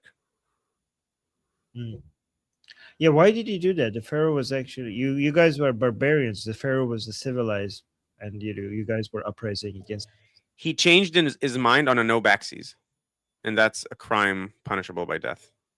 He said you can go, then he said, oh, never mind. Nor deny whether or not Guy was the guy who parted the Red Sea. It could be really long-lived. True. That's why I have a beard. Fit over 50 fitness. Thank you so much for the jewels.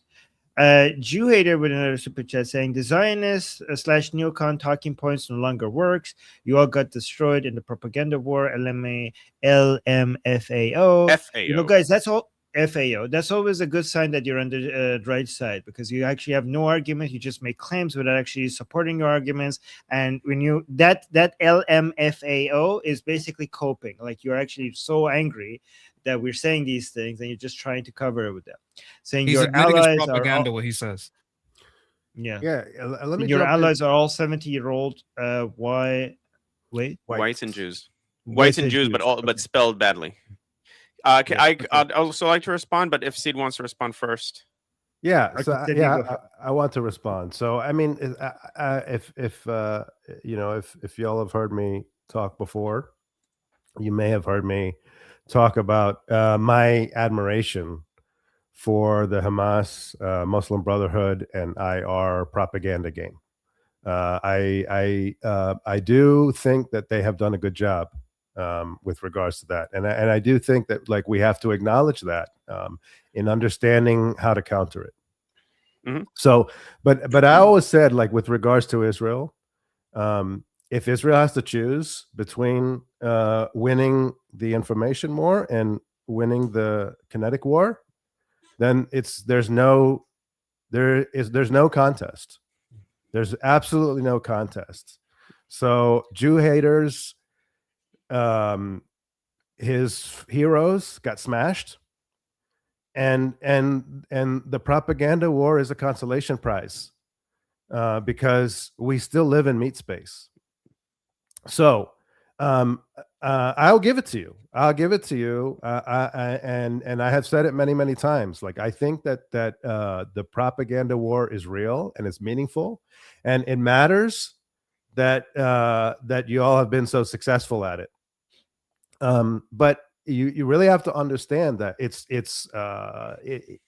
in military matters, it's serving as a kind of a cover for your own incompetence. So we have to get our propaganda game in order, or, like, let's say, counter narrative game in order. But you've got much harder work to do to deal with the gap. Well said. So I'll take it in a bit of a different direction. So first of all, understand that for the last 3 years you've been fighting against an open goal, and this is all you've managed to do. So Free Beacon had a poll a couple months ago. Even Tucker's audience and even Nick Fuentes' audience is like, we're chill with Israel for the most part. They like listening to them, but overall, again, Free Beacon poll, look it up. Free Beacon poll about positions on Israel. The people you would most need to hate Israel are like, it's okay. And this is after 3 years that you've been fighting against an open goal. Now, today, this is from today, dozens of hasbara organizations, you know, the scary word that just means explanation, just showing what reality is, which you said you lost in the propaganda war. Yes, we have lost in the propaganda war because you have, it's like pigs pulling us in the mud and beating us with experience. Yes, you are expert liars. And so you have managed to lie much better than we've been able to reveal the truth. This now changes. The war is over in Gaza. There is no new clips you can fabricate that would make sense. And now Israel is finding the counter narrative.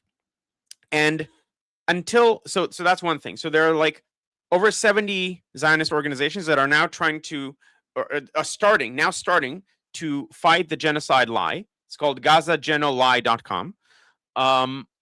That's the website of the initiative. And it's very easy because the facts actually show that there was no genocide. Now, young people are more pro-Palestine than they are pro-Israel. Do you think that's going to be the case in 20 years? After this is done and also governments change? Like, by the time these people are in power, the people that they now, even if they still think by that time that this is a genocide, which they probably wouldn't, but even if they do, this will be a 20-year-old thing. And a lot will change between now and then about the Middle East. Now, public opinion matters in the short term because public opinion is short term. A lot of the people who were very pro-Ukraine at the beginning of the war turned because of Russian propaganda. And this is like the hot thing. This is the latest virtue signal that people are talking about. In a year, it's no longer going to be the hot thing. It's not going to take as much space in the news, but we will still have decimated all of our enemies. The Middle East is going to change in Israel's favor a lot, and there's nothing in the short term that's going to change it. And in the long term, a lot is going to happen between now and until these people are actually in power and deciding policy.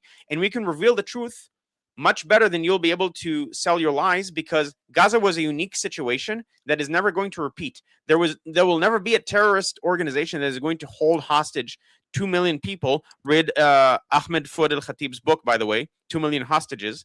He's a Gazan. He managed to flee Gaza. I wrote a book about it.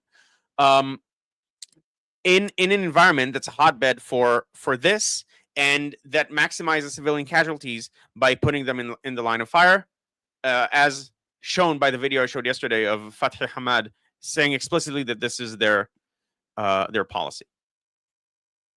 I think he's just trying to win the propaganda war by having us discuss him having his super chat on the screen instead of going over the news that we're supposed to go over and have us talking about him for half an hour to an hour, which is fine. I don't care. But I just want to point out there is $1,269,000,000 in the anti-Jewish Farah lobby from China, from Qatar, from Saudi Arabia, from the United Emirates. That's just in the lobby. We're talking about Congress. We're not talking about the NGOs. And Israel is spending 0.7. Y'all got to step up that game. Like AIPAC, which is Americans of all religions and races, is 95 million. So that's 95.7, that 0.7 being the Israel Farah lobby, going against $1,269,000,000 directly into the lobby. So I don't know what's going on. I'm glad that people are fighting outside these NGOs. My problem is that we're not arresting all these Confucius Institute, Code Pink guys, all these Cuba NGO guys, that we're not arresting the 5 billion that Qatar is spending, that we're not arresting the people with the 4 billion that Saudi Arabia is spending in these universities, the 2 billion that UAE is spending on Hamas support in these universities. That's my problem.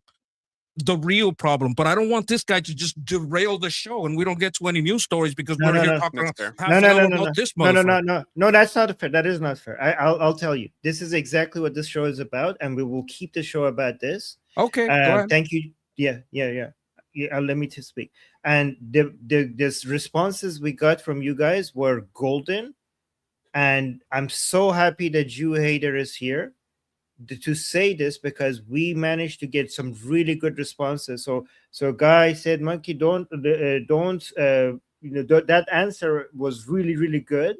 So please don't think like we need to move past this to go back to the news. These parts were really valuable.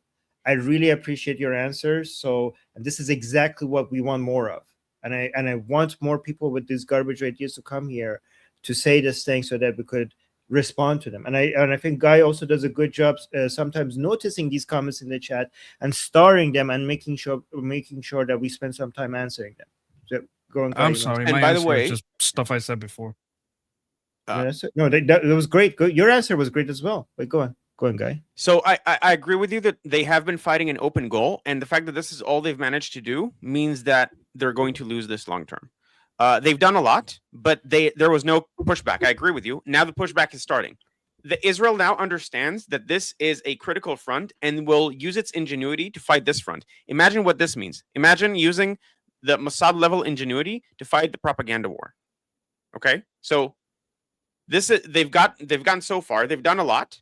Now it's our turn, and we seem to have rattled him because he sent like 4 super chats since. So thank you for funding the fight. Jew Hater. Yes, thank you for funding Zionism. I appreciate that.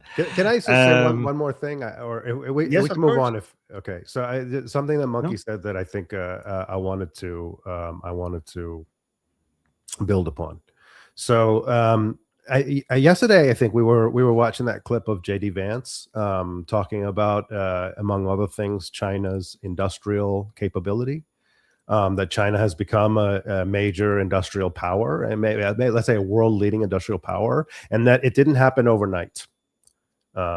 And this is my position with regards to the propaganda information asymmetric warfare that the Muslim Brotherhood and the IR have done. It didn't happen overnight. This is like a decades-long effort, and it's really showing fruit.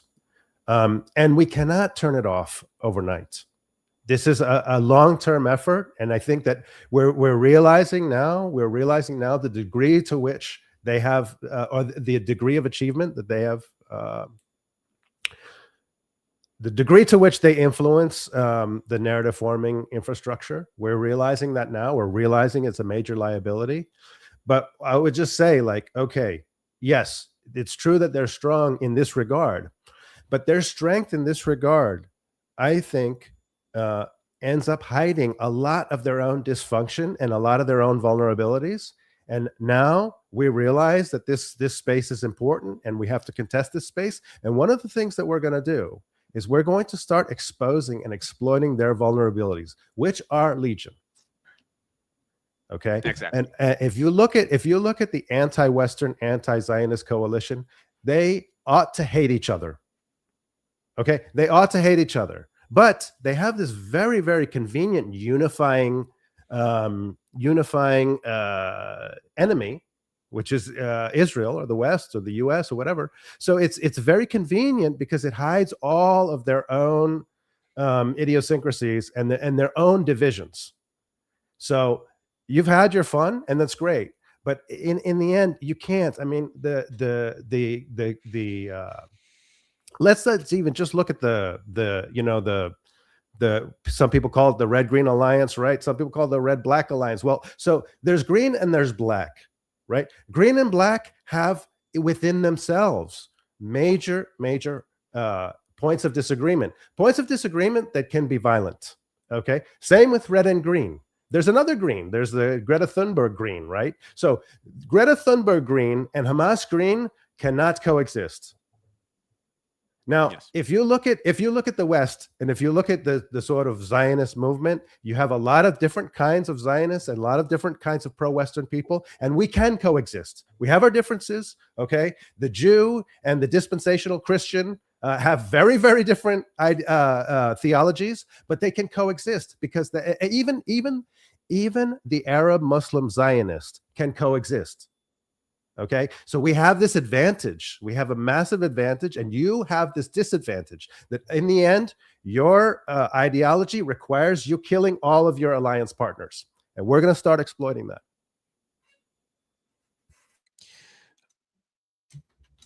Yeah. All right. So should we continue with the rest of the super chats? Yes, let's go through them. Sorry, I just got another message from Newsmax because I was supposed to be on Newsmax and they rescheduled because Trump started speaking, and I just got a message inviting me again. Oh, okay. Do you want to read the? Do you want me to? Yeah. Oh, okay. Read this. So government healthcare risks people's lives after the quality drops, and inadequate doctors assigned not for merit but for race issues and all the woke crap.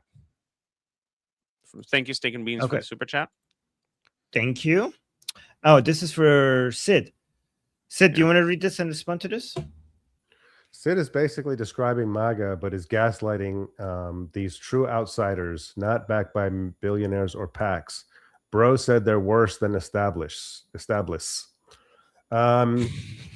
Describing MAGA, but is gaslighting these. So true you were I saw when this came up. Yes, it was when you were talking about these new politicians being just as slimy as the old politicians. Again, I think more so. And I think you agreed. Right. But so yeah, I mean, so okay, not backed by billionaires and PACs is is on the face of it false. We know about the People's Forum. We know about even there's Tom Steyer, right? There's the People's Forum. There's Reid Hoffman. There's what's his name? George Soros, and the Open Society, right? So yeah, so billionaires are involved. Okay, and not only billionaires are involved, but their state governments, sort of opponent governments, are also involved in funding And the reason why they're funding is because they want to destabilize the U.S. and they share the goal with these true outsiders. You call them true outsiders. So the true outsiders also want to destabilize the U.S. and they want to bring down the U.S. And they often say this, right? They often say it explicitly, like we want to bring down Western civilization. And the idea that what they're advocating for is good governance, I think is very unconvincing. It's very unconvincing to me that that's what they want. I think it really is much more likely that these are demoralization and destabilization efforts done by people who have, or countries who have, or billionaires who have a vested interest in doing that. Say is describing MAGA. But it's gaslighting these true outsiders. Like what you said applies to MAGA and not these guys. Yeah, no, I mean, I think that, look, I think it's fair to say that even MAGA has sort of elements of disingenuous posturing within it, and this is really a part of politics. But what I'm saying is, what I observe from. Okay, let me just say, because I think in a way this doesn't really apply to MAGA as much as you might think, Jew hater. So my impression of Trump's insurgent campaign was that I think that he was in many ways signaling that, listen, I'm extremely mendacious, I am deeply corrupt and unethical, but so is everybody else. Okay, but I admit it. And my opponents don't. And I think that actually did have a lot of appeal for a lot of voters. Okay, so this is why a lot of people were saying, oh, like, yeah, I mean, Trump is not necessarily that his words were honest, but that there was an honesty to his posturing, right? His posturing about this. So, but I will accept the criticism that MAGA is not immune to disingenuous posturing. Okay, I will accept that criticism. What I'm saying is that MAGA was and is a kind of like a more sort of amorphous movement, whereas I think that the DSA and the hard left is much more ideological. Okay, and in that, and what they're claiming is some sort of ideological purity, but what they're displaying is a lot of bullshit. More of the same. Yeah, it's a lot of bullshit, a lot of posturing, a lot of obfuscation. So I don't see the evidence of the ideological purity even, and this is the distinction I'm trying to make. And by the way, Jew hater, I saw you write a bunch of comments in the chat. If you want us to read them, you're gonna have to pay up, buddy. Because he was responding to you. If you want us to take your responses seriously, you got to pay up. Yes. Okay, since we're starting chats, I want to start some chats too, because that's what we're doing, right? You said that's what we're doing, so let's do it. I got some chats here from this guy is Fit Over 50. Monkeys can be tribal. Durka monkey. Monkey's a Durka. Like, let me see. How am I being tribal? How am I a Durka? What are you talking about? Like, I want to know what you're talking about. Careful, Sid. They'll call you TDS. I don't think Sid has ever criticized Trump harder than me. Ever. In any group discussion. Ever. What are you talking about? Okay, let me see what else we got here. We're not doing Durkas are the least tolerant. What am I not being tolerant about? What are you talking about? Okay. Right? I mean, this is what we're doing, right? So, there you go. No, that's not what we're doing. What the fuck are you talking about, Fit Over 50? I just said what we're doing. That's not what we're doing. And I think he's. But you told me you being like good comments, highlight them. I thought I was following what you said. No, I didn't. No, that's not what I meant. That's not what I meant. And I think he's referring to you being sensitive, like that you were just right now. That's what I think he was referring to. No, but that's what Guy was doing. He was highlighting comments. That's what I'm just doing what you guys are doing. No, that's not the type of comments I meant. That's not the type of comments I meant. Following your instructions, I don't understand them. Well, okay, I'll give you better instructions. I think he has a point actually. I think you're a bit sensitive, and he's highlighting that, and I think you could work on that. Well, he can go fuck himself and anyone else. No, you can stay. Fit over 50, you're good here. You don't have to go anywhere. Sticking beans with a super chat saying that terrorist Abdul said that if his name is what unqualifies him from politics, we have 13 weeks of prosecution against the corruption in this country. Yes. Okay. Fantastic. All right. So he was clarifying after his previous super chat. I think there's a clarification of what he meant. Yeah, that's a clarification. Thank you. That makes a lot of sense, and I agree. Jew hater with $10. Thank you for the $10, Jew hater. Okay, it's okay. Let's say saying Iran victory changed the course of history. That's true. Like Iran's victory against the Islamic Republic will change the course of history. 100% agree. I think you got your timing wrong, but it will. Yeah. All the foreign policy think tanks will never be the same. That's true. Once we get the victory against the Islamic Republic, they all will adjust accordingly. I agree with you. The entire U.S. empire narrative has been shattered. That's true. I agree with that because U.S. has not been an empire. It's not an empire, and you guys are trying to the narrative of trying to act like United States is an empire. United States has been shattered, needs to be shattered some more. United States is the greatest anti-imperial force on earth. So I wouldn't agree with you that it has been completely shattered, but it's moving in that direction, and we have to help shatter the idea that United States is an empire. This is one of the best comments you've ever had, Jew hater. I didn't think I would agree with you this much. Okay, that's interesting. And then Patriot Unite, thank you so much for the super chat saying Jew hater. Receipt for crazy sentences is opium hot. Okay, these are drug names. I don't know if I can say that on YouTube. Jew haters share the good stuff, please. Okay, guys, drugs are bad. Don't get YouTube. We're against drug use. Okay, so just to be clear, thank you, Patriot Unite. And then Jew hater with a super chat saying Middle East. So quoting one of you guys saying saying Middle East will change, bro. Oh, this is for your country. So, guy, this is for you, for Israel.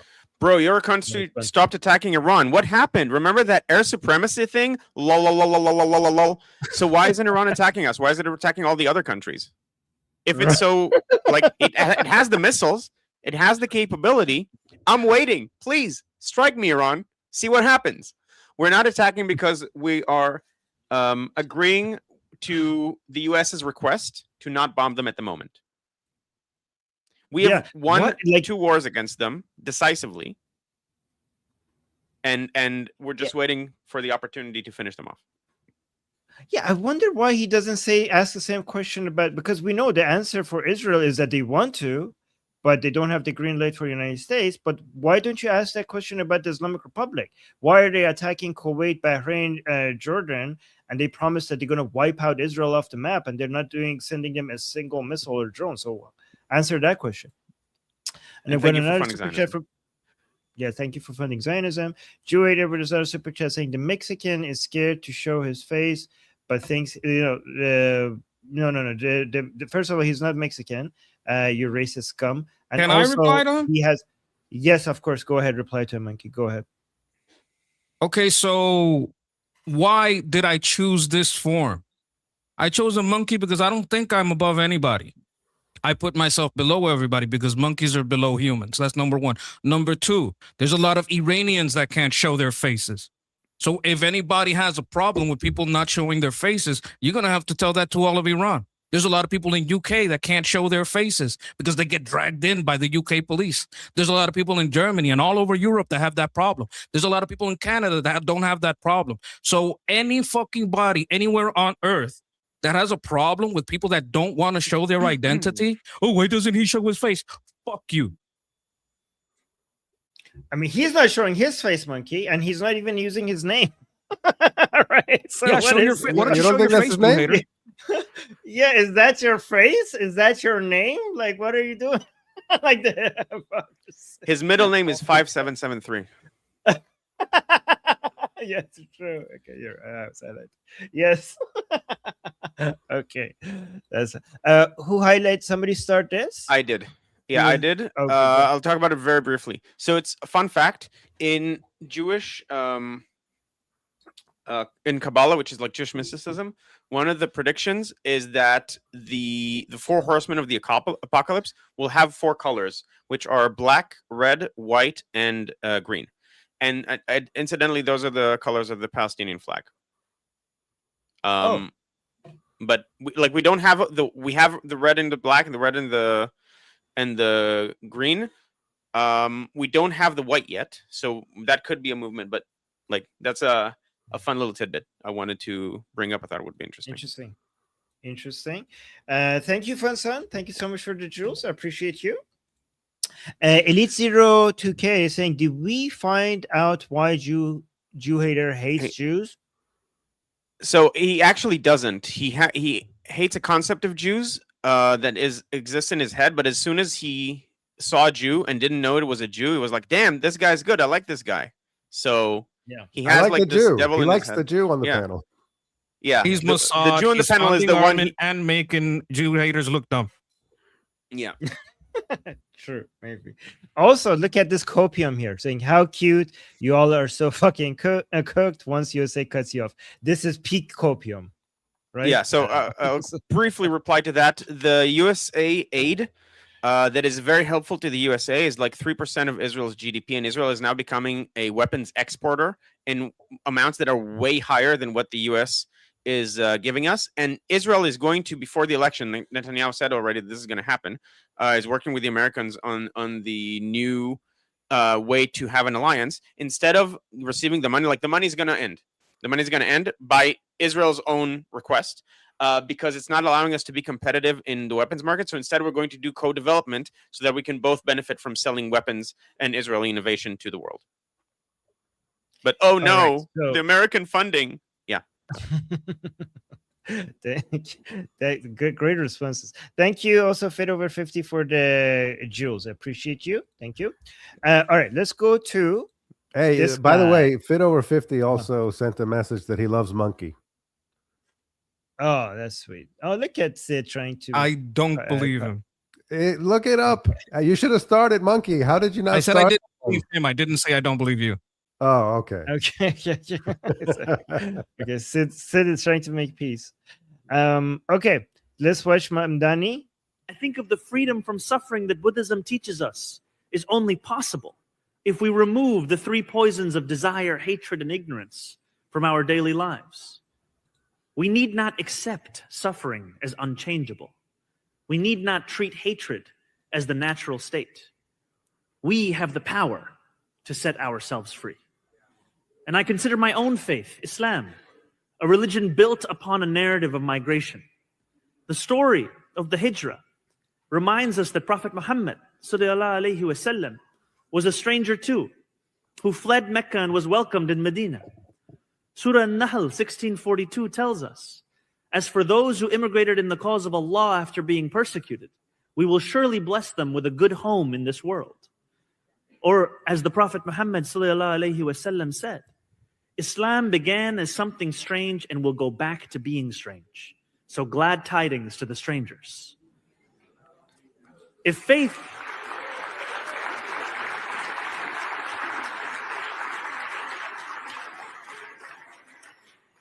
offers us the moral compass to stand alongside the stranger, government can provide the resources. Let us create a new expectation of City Hall, where power is wielded to love, to embrace, and to protect. We will. Okay, I really like this.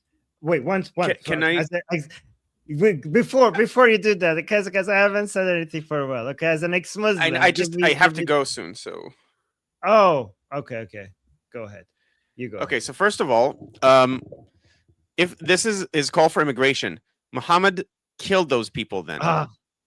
There you go. What you wanted to say? Yeah. So, yeah. Exactly what I wanted to say too. Yeah, okay. So we all know our Islam. Another thing that we know, presumably all of us from Islam, is that the quote from Muhammad, actually, the prophecy that Islam started being strange and will return to being strange, is a prophecy that sort of says that Islam is going to go back to being just confined to Saudi Arabia. That's what the prophecy at least suggests from what I've been able to understand from it. So interesting that he is aware of this and he's quoting it. Yeah, that's what I have to say. I also have, so we'll do this, and then I have one breaking news that I want to bring up, and then I'll have to go. Okay, yeah. So by the way, guys, make sure you check out Guy's channel in the description. Also, always check it out and tell me if the links are not working, so we can make sure the links to the channels are working. Monkey's channel, Guy's channel, my channel, they're all linked in the description. Okay, so Muhammad. So to figure out how Muslim migration works, looking at what Muhammad did and the migration story is actually a good example. Like I'm happy that Mamdani is trying to bring attention to that, because you need to pay attention to that. The Muslims migrated from Mecca to Medina, right? It's a central story within Islam, the story of migration. And then they took over Medina. It was originally called Yathrib. And then they eventually kicked out the Jews and killed the Jews and kicked out the Jews. And then they went over to Mecca, and then they invaded Mecca, and they took over Mecca and kicked out all the Christians and Jews out of all of Arabia, banning them from being in Arabia. And also to this day, it's illegal for non-Muslims to go to Mecca. In fact, there is a sign. When you know the on the highway, when you're getting too close to Mecca, there's signs on the highway that says that if you are a non-Muslim, you're not allowed to. If you're not a Muslim, you're not allowed to go. You have to exit here. So the ban on Muslims and Christians, on Jews and Christians and non-Muslims, is still there to this place after that migration. So yes, the migration. Look at the story of migration of Muhammad. They came, they took over, and they kicked out everyone else. Yeah, indeed. I mean, so yeah, the Hijra is a cautionary tale, right? It's a beware of strangers. Okay, so Muhammad and his followers show up in Medina, which is a heavily Jewish village. Why were Jews in Medina? Well, because Jews are Semitic peoples, okay, and their ethnicity and their religion are Semitic derivation. So that's why they settled there. They were there, but long before Islam was there were Jews in Arabia. Muhammad and his followers show up, and within a few years, all the Jews are dead, and he promises to rid the entire Arabian Peninsula of Jews. He was, I mean, he didn't see that through in his lifetime, but it has essentially become true in recent years. I think they're I think less than 3 figures of Jews in Yemen. So yeah, so I mean, it's I guess it's not surprising that he's promoting this story, because he expects his audience to think highly of Islam. Islam is kind of like the house religion of the campus radical, and it's an uncritical Can you guys adoption. hear me? Yeah, we can hear you. It's an entirely uncritical adoption. So, you know, it's very easy for him to spin what is a story of invasion and ethnic cleansing into a positive, with the general feeling, the assurance that people are not going to really look it up and examine this. And that's the sad part. And I would say this is also personally sad for me, because I am a New Yorker. I lived there for 30 years. I only recently left in 2023. And so that's one problem that I have, that this kind of thing is that he is now representing my home. And beyond that, like I guess I have a kind of I don't know. I guess I don't know. Not exactly a fear, but I guess I have a sort of a level of disgust because when I see Mamdani, I think he kind of looks like me, and that makes it even worse. So that's all I got. Yeah. Okay, I have to go. Can I do a quick breaking news thing about the Board of Peace, like the results of the meeting? Or should I Okay. do that like tomorrow? No, go ahead, and then we go to Okay, Monkey. so an official in the Board of Peace said that the Board of Peace envoy came with Netanyahu to an agreement on how to move forward. The meeting of Kushner and the Board of Peace envoy with Netanyahu was long, very fruitful, and very in depth. The Israelis will give an opportunity, like will give a chance to the roadmap. And now the ball is in Hamas's court. We agreed with Netanyahu that Israeli forces will not be redeployed outside the Gaza Strip until Hamas has been disarmed, and both and the weapons, both light weaponry and heavy weaponry, will be dismantled in such a way that they will be rendered unusable. And Israel preserves the right to self-defense and to act if Hamas tries to rearm. So basically, Israel got everything it wanted out of the meeting. Jew hater in shambles. And I want to reply to one super chat. Thank you for funding Zionism so hard today, Jew hater. And I believe you got us to confetti. Could be wrong, but just statistically, or most of the super chats, so probably you did. Typical Jew victim narrative. Show Islamic sources and what the Jews did to be expelled. Why do I need to look at Islamic sources when I can look at actual historical sources? Islamic sources whitewash the massacres and the atrocities to make you guys not seem as much of monsters as you actually historically were at the time. So yeah, so that the fact that you have Islamic sources that say this doesn't really mean what you think. The Islamic sources actually make the Muslims look evil and the Jews actually, because the Islamic sources show that Muhammad was making up stories against the Jews to be able to attack them and take over their wealth. And there were three tribes of Jews. And they were supposed to live in peace with the Muslims, and they agreed. And then Muhammad made up. Okay, so the first tribe. Okay, so I have to go. So finish after Okay. I go. Okay. So bye everyone. Please subscribe to my channel. I'm trying to get me to 1,000 so I can get monetized. Yes, guys. Link in the channel. Link in the description of this video. Go subscribe to Guy. Go support this channel. We need to monetize Guy and the monkey. Bye everyone. Both of the links are in there. Bye. I want Jew hater to be able to send me super chats. Okay, bye. Yes, so soon. Bye. I'm gonna block him. I don't care about his money. All right. No, we don't want to block him. I don't want to block him. We got so much good stuff out of the Jew responding to Jew hater. Even honestly, even if he wasn't giving us money, the comments are really good to respond to. For example, this, like he said, for example, this comment is great. Because I could use it as a way to expose how evil Muhammad was. There were three tribes of Jews in Medina. The first one that Muhammad kicked out, I don't know if it was the first one or second one, but he went to their house, and then he saw how much wealth they have, and he came and he said, like, "Oh, God told me that they were going to kill me." Even though they didn't do anything, and like, okay, let's kick them out and take all their wealth.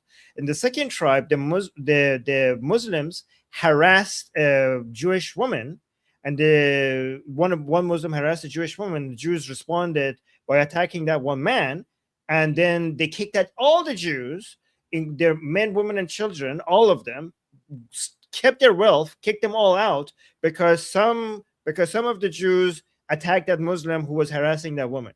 And they basically did collective punishment on all of them. They kicked out the second tribe. The third tribe was like, okay, they're going to come for us at some point. Like, this is like, we're going to be next. So they tried to consider to make a plan to defend themselves. And they saw that as a betrayal. And I don't know if I'm getting the order right, but they beheaded all the men in the third tribe. And they sold them women and children into slavery to buy weapons and horses with them. So thank you, Jew hater, for allowing me to expose your disgusting prophet of Islam, Muhammad, with these super chats. This is why I love having you here. Can I Also, do it too? here he's Like to that same yes, one? go of course. Yes, go Okay, ahead, of course. so on this, I can cite the Muslim sources when I say that the synagogue of Baal or Hubal is yours. You're the pagan. You like to kill pagans. I don't have a problem with pagans, but you like to kill pagans, but you are the pagan. I have Ibn al-Kalbi is a Muslim source on this. Al-Azraqi is a Muslim source on this, right?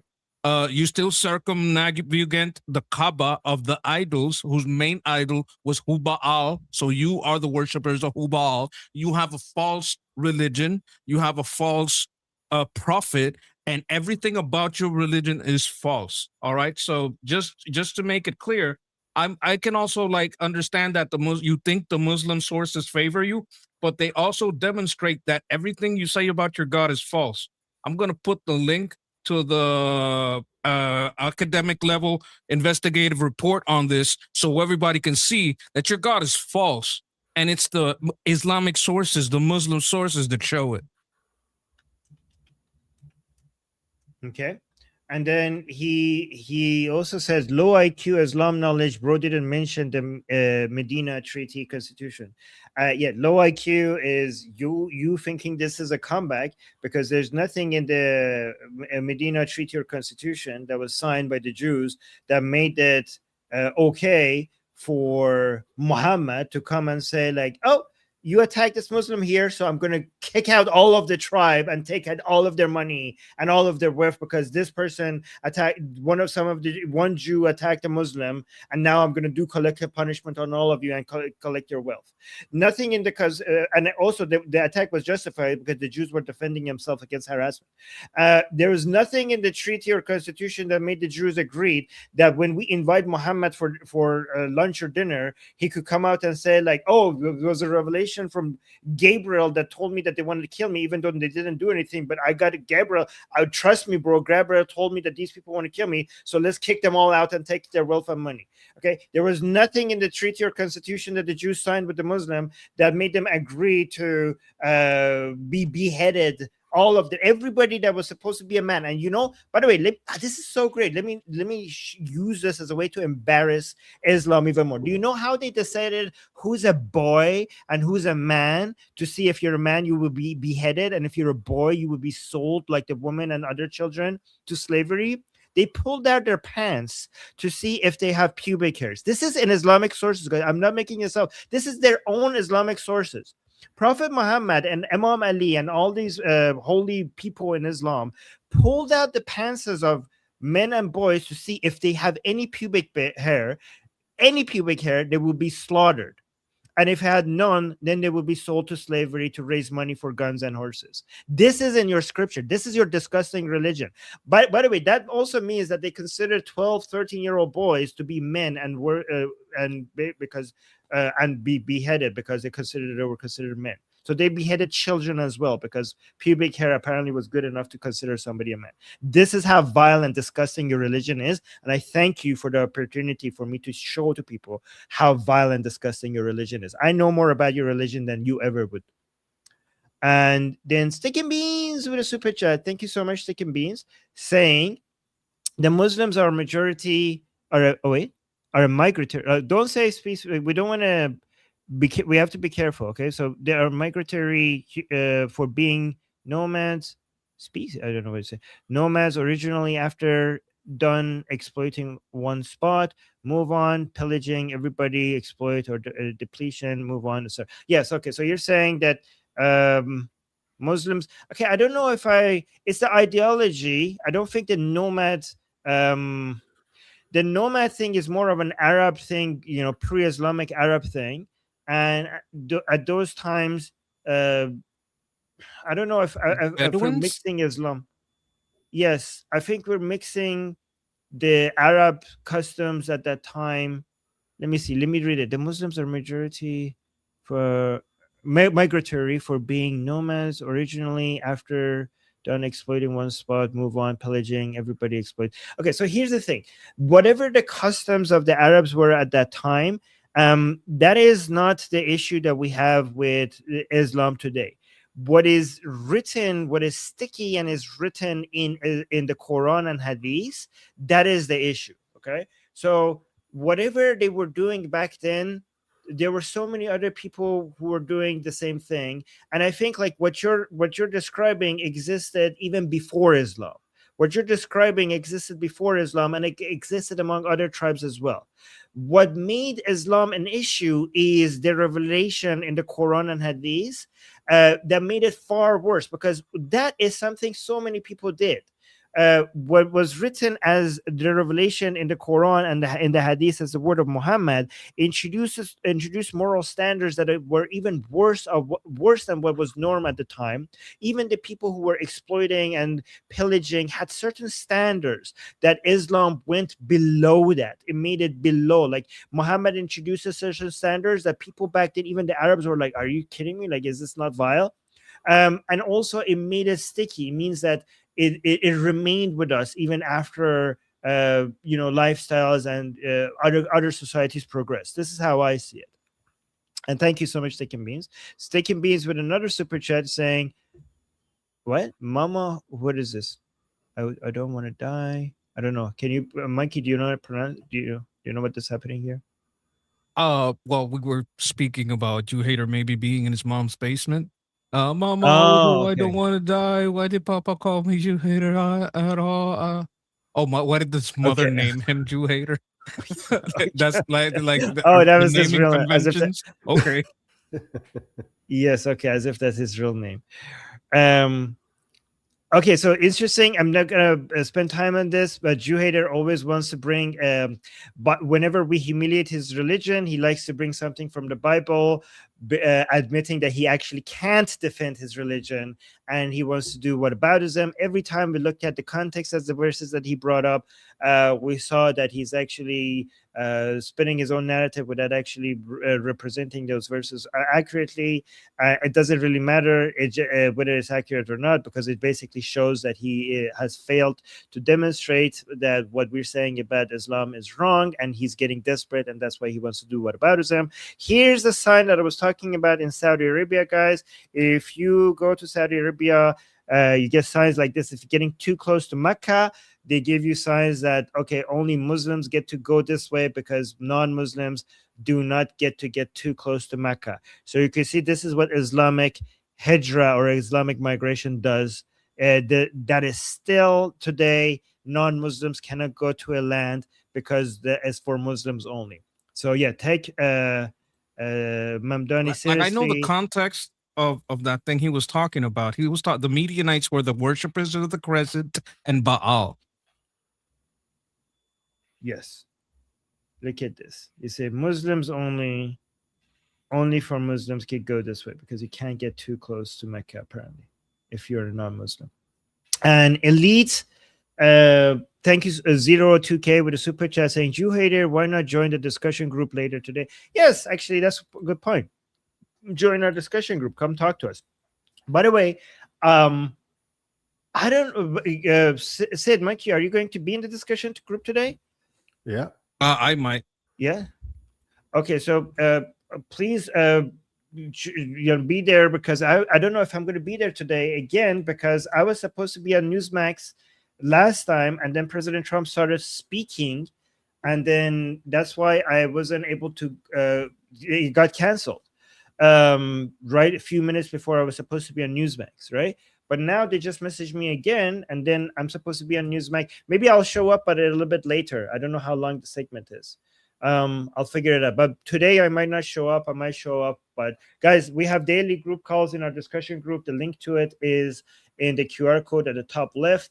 The link to it should be in the description, but people are saying the links are not working. I'm hoping the link in the description for for this is working. Let me double check. Let's see. Hopefully this link has been working. I don't know how long have the links not been working. Okay, that one is working. Okay, thank you. All right, so guys, yeah, so I might be there. I might not be there today, but other people will be there. Monkey will be there. Sid will be there. We have daily group calls there every single day. I'll try to, as soon as the Newsmax section is over, I'll jump into the group call as well. I just might be a little bit late today. But yeah, check out our discussion group. Anything else you guys want to add, Monkey or said? Oh, also, guys, check out Monkey's channel. The link is in the description. Anything else you guys want to add before we go? I'm good. Thank you. Thank you. Thank Okay. you, chat. All right, guys. Thank you, co-host. Thank you. Thank you. Thank And you. guys, we'll see you again, same time tomorrow. And well, we'll actually see you in a couple of hours. And until then, I'm Israel Chai, Slava Ukrainie, Cuba Libre, Long Live America, Taiwan GIO, Javicha, Payande, Iran. Iran. See you guys soon.